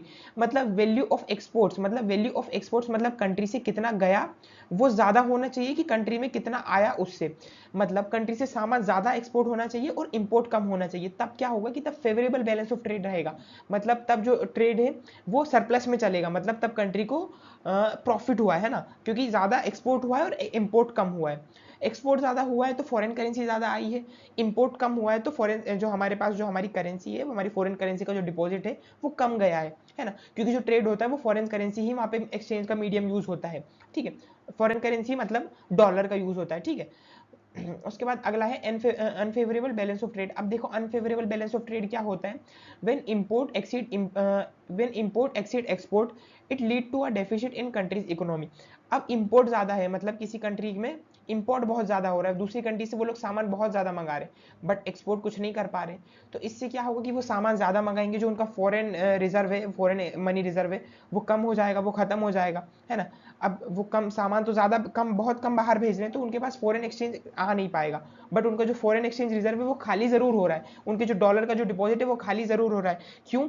क्योंकि वो ज्यादा इंपोर्ट करवा रहे हैं, मतलब इंपोर्ट करवा रहे हैं मतलब दूसरी कंट्री से सामान मंगवा रहे हैं, तो उन्हें एक्सचेंज में वो फॉरेन करेंसी यूज करनी पड़ रही है, ठीक है।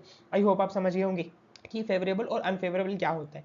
अगला है हमारा, मतलब इसी का टॉपिक है, a favorable balance of trade contributes to economic stability and strengthen foreign exchange reserve।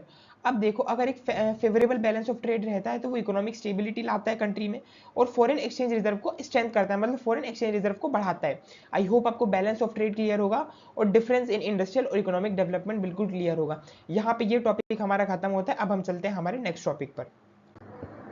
तो अगला टॉपिक है हमारा टाइप्स ऑफ इंटरनेशनल ट्रेड। अब इंटरनेशनल ट्रेड्स के भी कुछ टाइप होते हैं, तो वो देखते हैं कौन कौन से होते हैं। तो पहला होता है बाइलेटरल ट्रेड, जैसे कि आपको समझ से बाइलेटरल आपको नाम से ही समझ रहा है, बाई मतलब दो, trade between two countries under mutual agreement. किसी म्यूचुअल एग्रीमेंट के चलते हुए किसी दो कंट्री के बीच में जो ट्रेड होता है वो होता है बाइलेटरल ट्रेड, ठीक है। सॉरी, इसका एग्जांपल है trade between India and Bangladesh. अब इंडिया और बांग्लादेश के बिटवीन जो ट्रेड होता है वो एक टाइप का बायलेटरल ट्रेड है, क्योंकि यहाँ पे एग्रीमेंट हुआ है कंट्री का, है ना, और उसी के चलते यहाँ पे ट्रेड होता है दोनों कंट्री के बीच में, इंडिया और बांग्लादेश के बीच में। अब देखो मल्टीलेटरल ट्रेड की बात करें तो वो क्या होता है, trade among more than two countries, मतलब दो या दो से ज्यादा कंट्रीज के बीच में ट्रेड होना, trade under the World Trade Organization framework. अब वर्ल्ड ट्रेड ऑर्गेनाइजेशन फ्रेमवर्क के अंडर ट्रेड होना मतलब किसी भी कंट्री से ट्रेड आप कर सकते हैं, तो वो होता है मल्टीलेटरल ट्रेड, ठीक है। आई होप आपको मल्टीलेटरल और बायोलेटरल समझ आया होगा, ठीक है। Multilateral trade has expanded with globalisation, international organisation and trade blocs. अब देखो मल्टीलेटरल ट्रेड से क्या होता है कि ग्लोबलाइजेशन एक्सपेंड होती है, ठीक है, इंटरनेशनल ऑर्गेनाइजेशन अच्छे से काम करती है और ट्रेड ब्लॉक्स यहाँ पे कम होते हैं, ठीक है। अब देखते हैं कि केस फॉर फ्री ट्रेड क्या होता है। Case for free trade, free trade refers to trade between countries without any barrier such as tariffs, quotas और रेस्ट्रिक्शन। अब देखो फ्री ट्रेड मतलब क्या होता है कि मान लीजिए कोई दो कंट्री है, वो सामान को एक्सपोर्ट करने में इंपोर्ट करने में कोई भी ड्यूटीज नहीं लगाती, उस सामान के एक्सपोर्ट इंपोर्ट पे कोई टैक्स नहीं लगाती है, तो वो होता है फ्री ट्रेड, मतलब कोई टैरिफ नहीं लगाते, कोई बैरियर्स नहीं होते उन दोनों के ट्रेड रिलेशन के बीच में, कोई रिस्ट्रिक्शन नहीं होते, कोई कोटाज नहीं होते, तो वो होता है हमारा केस फॉर फ्री ट्रेड। अब फ्री ट्रेड के कुछ क्या एग्जाम्पल होते हैं वो देख लेते हैं, एडवांटेज क्या होते हैं वो देख लेते हैं। देखो फ्री ट्रेड से क्या होता है, sufficient efficient use of resources, इससे क्या होगा, रिसोर्सेज का एफिशिएंट यूज होगा, ठीक है। इंक्रीज कंपटीशन, इससे कंपटीशन बढ़ेगा, उससे क्या होगा कि बेटर क्वालिटी और लोअर प्राइस, मतलब क्वालिटी अच्छी होगी और प्राइस कम होंगे, ठीक है। इसके बाद encourages innovation and global cooperation, इससे क्या होगा कि इनोवेशन और ग्लोबल कोऑपरेशन बढ़ेगा, क्योंकि उनके बीच में फ्री ट्रेड है, उनके कोई रेस्ट्रिक्शंस नहीं है बीच में, दोनों के बीच में कोई बैरियर्स नहीं है, ठीक है। उसके बाद provide access to a wide range of goods and services. अब इससे क्या होगा कि उनके पास बहुत सारी वेराइटीज होंगी गुड्स और सर्विसेज की, क्योंकि दोनों कंट्रीज के बीच में जो ट्रेड है वो फ्री है, कोई रेस्ट्रिक्शंस नहीं है, कोई कोटाज नहीं है, कोई टैक्सेशन नहीं है। आई होप आपको समझ आया होगा कि केस फॉर फ्री ट्रेड क्या होता है, ठीक है। यहाँ पे क्या लिखा हुआ है, however completely free trade can also increase inequality between rich and poor nation. अब देखो इसका एक ड्रॉबैक भी है कि अगर कंप्लीटली फ्री ट्रेड कर दिया जाए तो उससे क्या होगा कि रिच और पुअर नेशन के बीच में इनइक्वालिटी हो जाएगी, ठीक है। Hence most countries adopt regulated free trade with certain productive measures for domestic industries. अब इसलिए क्या करते हैं कि फ्री ट्रेड तो रेगुलेट करते हैं बट उसके कुछ मेजर्स लेके करते हैं, है ना, डोमेस्टिक इंडस्ट्रीज जो होती हैं उनके लिए कुछ मेजर्स वो लाते हैं, उसके बाद वो फ्री ट्रेड को अप्लाई करते हैं, ठीक है। अगला टॉपिक टॉपिक है हमारा डंपिंग, जो कि बहुत इंपॉर्टेंट टॉपिक हो जाता है एग्जाम पॉइंट ऑफ व्यू से। तो देखो, dumping mean selling good in a foreign market at a price lower than the domestic price और कॉस्ट ऑफ प्रोडक्शन। मतलब देखो, फॉरेन मार्केट में किसी भी गुड को सेल करना लोअर प्राइस पे या फिर जो डोमेस्टिक प्राइस होता है उस पे, ठीक है, प्राइस और कॉस्ट ऑफ प्रोडक्शन, मतलब जो उसका जो डोमेस्टिक जो उसका प्राइस है उसी प्राइस पे या फिर उससे कम प्राइस पे उसको फॉरेन मार्केट में सेल करना किसी भी गुड को। The purpose is to capture foreign market and drive local producers out of business. अब इसका पर्पस क्या होता है कि वो फॉरेन मार्केट को कैप्चर कर सके और जो लोकल प्रोड्यूसर है उनको बिजनेस से मतलब लोकल प्रोड्यूसर जिन्हें भी हैं, drive local producer out of business है ना, उसको मतलब बिजनेस से उन्हें ड्राइव आउट कर सके, ठीक है, आप समझे होंगे। उसके बाद अगला टॉपिक है though it temporarily benefit consumer in the importing country with cheap products. अब इससे क्या होता है कि though it temporarily benefit consumer in importing country. अब जो भी कंट्री इंपोर्ट करवा रही होती है, चीप प्रोडक्ट्स जो इंपोर्ट करवा रही होती है, वो टेम्परली तो उन्हें बेनिफिट देते हैं, बट अगर ये लॉन्ग टाइम के लिए किया जाए तो ये बहुत हार्मफुल होता है, ठीक है। इससे क्या होता है कि जो मार्केट मोनोपोलीज होती है वो ट्रिगर होती है, ठीक है। आई होप आपको समझ आया होगा डंपिंग क्या होता है। बहुत ईजी सा मतलब कॉन्सेप्ट है कि देखो क्या लिखा हुआ है, dumping mean selling good in a foreign market, मतलब गुड्स को फॉरेन मार्केट में सेल करना at a price lower than the domestic price, मतलब डोमेस्टिक प्राइस है वो उससे भी कम प्राइस पे फॉरेन मार्केट में सेल करना, ठीक है, दैट्स इट। यहाँ पे आपका डंपिंग भी कंप्लीट होता है। अब हम चलते हैं हमारे अगले टॉपिक पर। तो अगला टॉपिक और बहुत इंपॉर्टेंट टॉपिक है हमारा, वो है वर्ल्ड ट्रेड ऑर्गेनाइजेशन, ठीक है। तो वर्ल्ड ट्रेड ऑर्गेनाइजेशन के बारे में आपसे पूछ सकता है कि वर्ल्ड ट्रेड ऑर्गेनाइजेशन कब सेटअप हुआ था, तो 1995 में सेटअप हुआ था, जनरल एग्रीमेंट और टैरिफ और ट्रेड को रिप्लेस करके। पहले इससे पहले ये कुछ हुआ करती थी एक organisation, general agreement on tariff and trade, उसको रिप्लेस करके वर्ल्ड ट्रेड ऑर्गेनाइजेशन बनाया गया 1995 में। इसका हेडक्वार्टर कहाँ है, कमेंट करके बताइए जल्दी से कि इसका हेडक्वार्टर कहाँ पे है, ठीक है। इसी कुछ ऑब्जेक्टिव है वर्ल्ड ट्रेड ऑर्गेनाइजेशन के, वो देखते हैं। तो वर्ल्ड ट्रेड ऑर्गेनाइजेशन का पहला ऑब्जेक्टिव क्या है कि promote free and fair trade among Nations, nation के बीच में फ्री और फेयर ट्रेड हो, कोई टाइप के रेस्ट्रिक्शन ना हो, कोई टाइप के डिस्क्रिमिनेशन ना हो, फ्री और फेयर ट्रेड हो, ठीक है। इसके बाद set global trade rules and ensure transparency, मतलब ग्लोबल ट्रेड रूल्स बनाए और ट्रांसपेरेंसी सिक्योर करें, मतलब ट्रेड रूल्स ग्लोबली जो ट्रेड रूल्स बनाए गए वो सारे फॉलो हो और ट्रांसपेरेंसी हो, कोई भेदभाव ना हो कंट्रीज के बीच में। उसके बाद resolve dispute between member countries. अब जो देखो मेंबर कंट्रीज जो है वर्ल्ड ट्रेड ऑर्गेनाइजेशन के अंदर जितने भी कंट्रीज जो मेंबर हैं उनके बीच के जितने भी डिस्प्यूट चल रहे हैं, मतलब वर्ल्ड ट्रेड ऑर्गेनाइजेशन है, इसके अंडर जितने भी मेंबर कंट्रीज हैं उनके बीच में जो भी डिस्प्यूट्स हैं उनको रिजोल्व करवाना इसका ऑब्जेक्टिव है ना। Encourage reduction of trade barrier in tariffs, trade barrier और टैरिफ्स को कम करना इसका ऑब्जेक्टिव है। Today WTO has over 160 member countries. अब आज के समय में वर्ल्ड ट्रेड ऑर्गेनाइजेशन में 160 से भी ज्यादा मेंबर कंट्रीज हैं, मतलब 160 से भी ज्यादा कंट्रीज वर्ल्ड ट्रेड ऑर्गेनाइजेशन में मेंबर्स हैं, ठीक है। It plays an important role in promoting global economic cooperation and ensuring equal opportunity for developing nation in world trade। अब ये क्या करता है कि इकोनॉमिक इकोनॉमिकली ग्लोबली, मतलब हम बात करें तो ग्लोबली इकोनॉमी को प्रमोट करने में काफी हेल्प करता है, ठीक है, इक्वल अपॉर्चुनिटी प्रोवाइड करवाने की हेल्प करता है और उसके बाद डेवलपिंग नेशन जो होते हैं वर्ल्ड ट्रेड में उनको पार्टिसिपेट करवाने में हेल्प करता है। आई होप आपको समझ आएगा वर्ल्ड ट्रेड के बारे में। बस आप इसके ऑब्जेक्टिव याद रखना, ठीक है, इसके मेंबर्स याद रखना कितने हैं और कब सेटअप हुआ था और कहाँ इसका हेडक्वार्टर है ये याद रखना, ठीक है। इसके बाद है रीजनल ट्रेड ब्लॉक्स। अब कुछ ट्रेड ब्लॉक्स होते हैं उनके बारे में हम पढ़ते हैं। अब देखो वो क्या होते हैं, पहले वो देखते हैं। Trade blocs are group of countries that come together to promote mutual trade and economic cooperation by reducing tariff and restriction.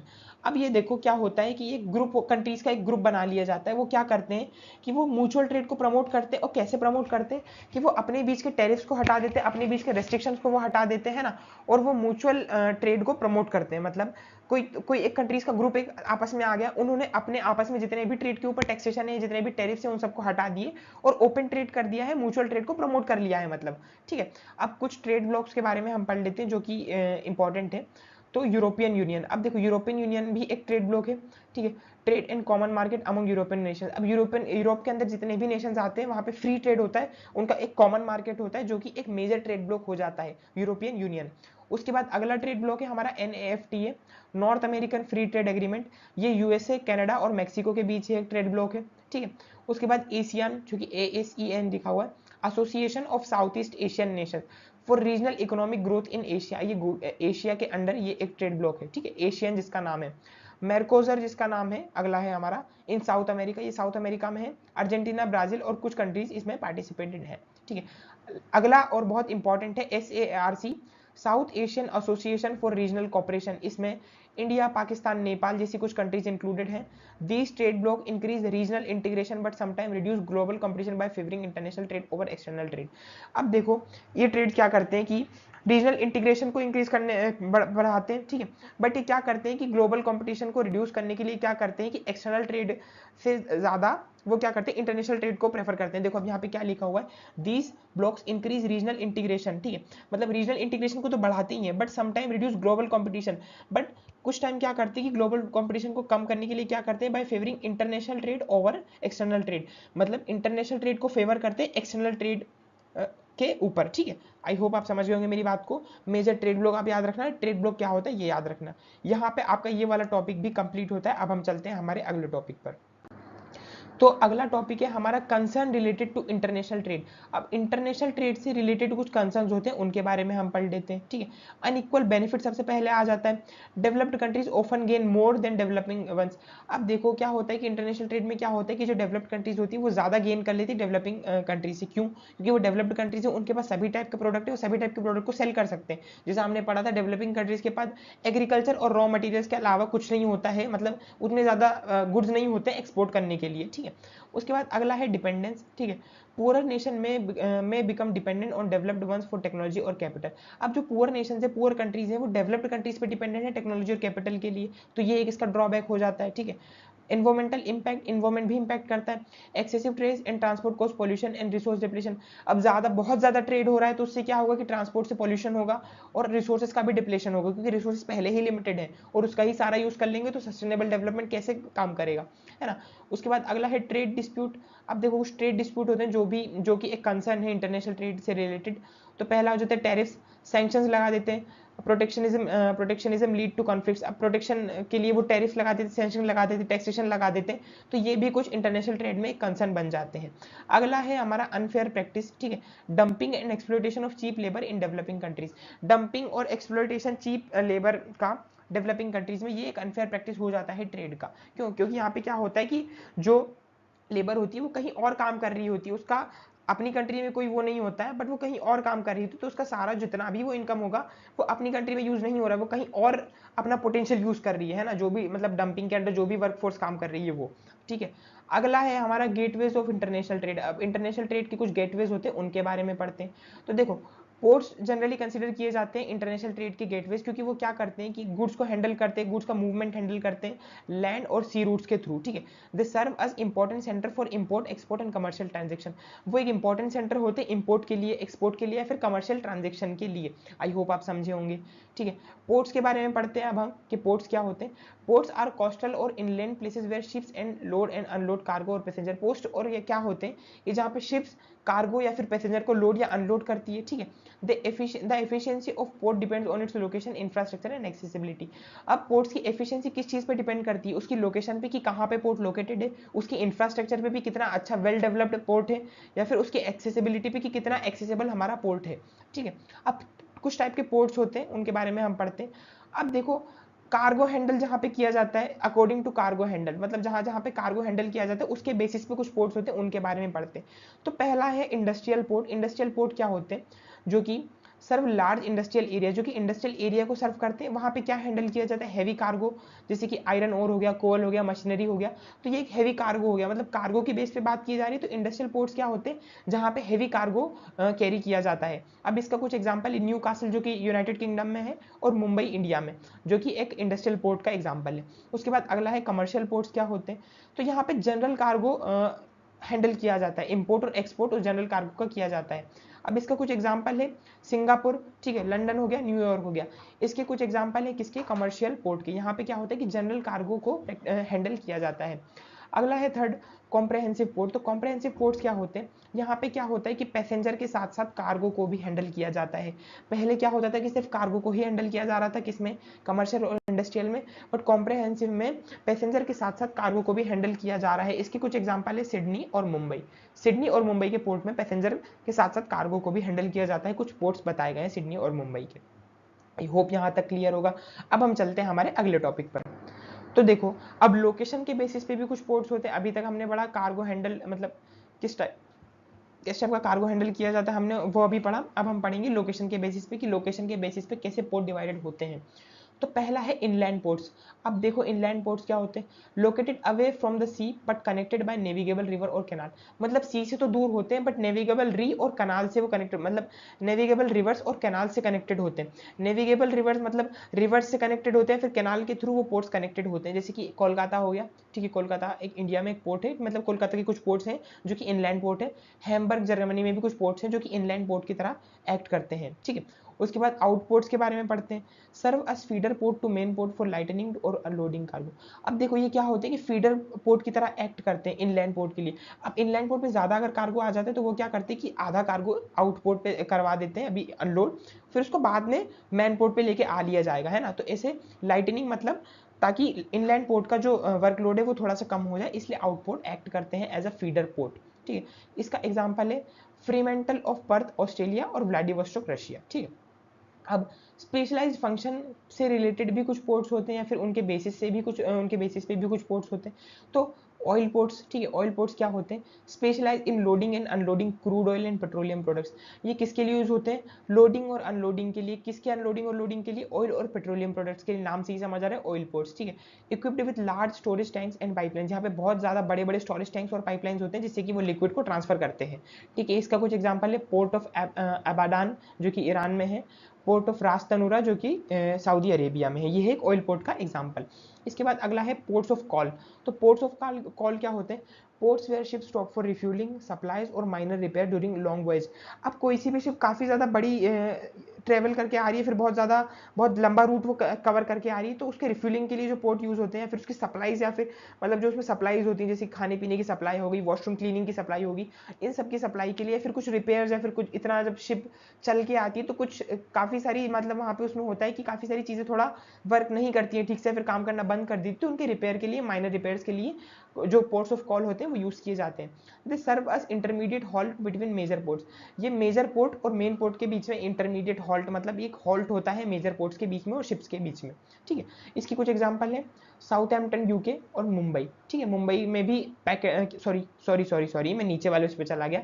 Aiden Yemen की बात हो रही है, ठीक है, और होनोलुलु यूएसए और सिंगापुर, यहाँ पे कुछ पोर्ट्स हैं जो कि पोर्ट्स ऑफ कॉल की तरह यूज होते हैं। अब थर्ड है हमारे पैकेट स्टेशन क्या होते हैं, तो देखो ports where passenger ships liners regularly stop according to fixed schedules. अब यहाँ पे क्या होता है कि सिर्फ पैसेंजर शिप्स ही होती हैं जो कि फिक्स्ड शेड्यूल पे वहाँ पे चलती हैं, ठीक है। They mainly handle passenger and mail service rather than bulk cargo. वो क्या करते हैं कि सिर्फ पैसेंजर और मेल सर्विस को ही हैंडल करते हैं, कार्गो नहीं हैंडल करते, ठीक है। इसके कुछ एग्जांपल है साउथहैम्पटन यूके और मुंबई इंडिया, ठीक है। मुंबई में इस टाइप के भी पोर्ट्स हैं पैकेट स्टेशन की तरह जो यूज होते हैं वो। फोर्थ है हमारा एंटरपोर्ट पोर्ट्स। तो एंटरपोर्ट पोर्ट्स क्या होते हैं, ports where goods are imported stored and then reexported without paying custom duties. अब यहाँ पे क्या होता है कि यहाँ पे इंपोर्ट कराए जाते हैं, स्टोर किए जाते हैं, ठीक है, और उन्हें री एक्सपोर्ट करते हैं बिना किसी ड्यूटी को करने के बजाय, ठीक है। क्या देखो फिर से बता रहा हूँ, एंटरपोर्ट क्या होते हैं कि जहाँ पे गुड्स को इंपोर्ट किया जाता है, ठीक है, उनको स्टोर किया जाता है, उन्हें फिर से री एक्सपोर्ट किया जाता है बिना किसी कस्टम ड्यूटी को करते हुए, ठीक है। अब ये कौन से होते हैं, एंटरपोर्ट पोर्ट होते हैं। इंपॉर्टेंट फॉर री एक्सपोर्ट ट्रेड एंड ट्रांसशिपमेंट। री एक्सपोर्ट ट्रेड का री एक्सपोर्ट और ट्रांसशिपमेंट के लिए इंपॉर्टेंट होते हैं। अब इसके कुछ एग्जांपल है सिंगापुर और हांगकांग, ठीक है। यहाँ पे कुछ एंटरपोर्ट पोर्ट्स हैं, ठीक है। फिफ्थ है हमारे नेवल पोर्ट्स। तो नेवल पोर्ट्स क्या होते हैं, देखो ये लास्ट है हमारा। तो देखो used by a countries navy for defence and security purposes. अब मतलब ये कंट्री की नेवी के द्वारा यूज किए जाते हैं डिफेंस और सिक्योरिटी पर्पस के लिए, ठीक है। Equipped with shipyard and repair docks. यहाँ पे शिपयार्ड होते हैं, ठीक है, रिपेयर डॉक्स होते हैं जो कि जो भी नेवल चीज़ें होती हैं या फिर नेवल हम बोले वॉरशिप्स होती है, सबमरीन्स होती है, उनके रिपेयर के लिए या फिर उनके खड़े होने के लिए वो वहाँ पे पोर्ट्स बनाए होते हैं, ठीक है। इसका कुछ एग्जांपल है पर्ल हार्बर जो कि यूएसए में है। सेम मुंबई का जो नेवल डॉकयार्ड है इंडिया में, वहाँ पे भी नेवल पोर्ट्स हैं, ठीक है। तो यहाँ पे आपका कंप्लीट चैप्टर कंप्लीट होता है, पूरी फोर्थ यूनिट आपकी कंप्लीट होती है। बहुत लंबी जंग आपने लड़ी है, 1.5 घंटे की। 1.5 घंटे तो नहीं हुए खैर, पर बहुत ज़्यादा लंबी वीडियो हो गई है। आई होप आपको समझ आ गया होगा। मैं भी बोलते बोलते थक चुका हूँ बिल्कुल, है ना। खैर वो कोई बिग इशू नहीं है, मेरा तो काम है पढ़ाना, तो मैं तो पढ़ाऊंगा ही आपको, है ना। यहाँ पे आपकी फोर्थ यूनिट कंप्लीट होती है। इसके बाद हम चलेंगे हमारे अगले उसके ओर। यहाँ पे आपकी जो फर्स्ट बुक है वो कंप्लीट हो जाती है। इसके बाद हम करेंगे हमारी सेकंड बुक स्टार्ट जो कि है इंडिया पीपल एंड इकोनॉमी। यहाँ पे आपकी फर्स्ट बुक जो थी फंडामेंटल ऑफ फिजिकल ज्योग्राफी वो कंप्लीट होती है। अभी हमें पढ़नी है इंडिया पीपल एंड इकोनॉमी, ठीक है। तो आज की वीडियो में इतना ही रखेंगे गाइस, मिलेंगे अगली वीडियो में सेकंड बुक के साथ। तब तक के लिए गाइस पढ़ते रहिए क्योंकि एग्जाम पास आ रहे हैं और आपके बोर्ड्स के एग्जाम भी पास हैं। और मेहनत आपको ज़्यादा करनी है, ठीक है। मिलेंगे अगली वीडियो में, तब तक के लिए बाय गाइस।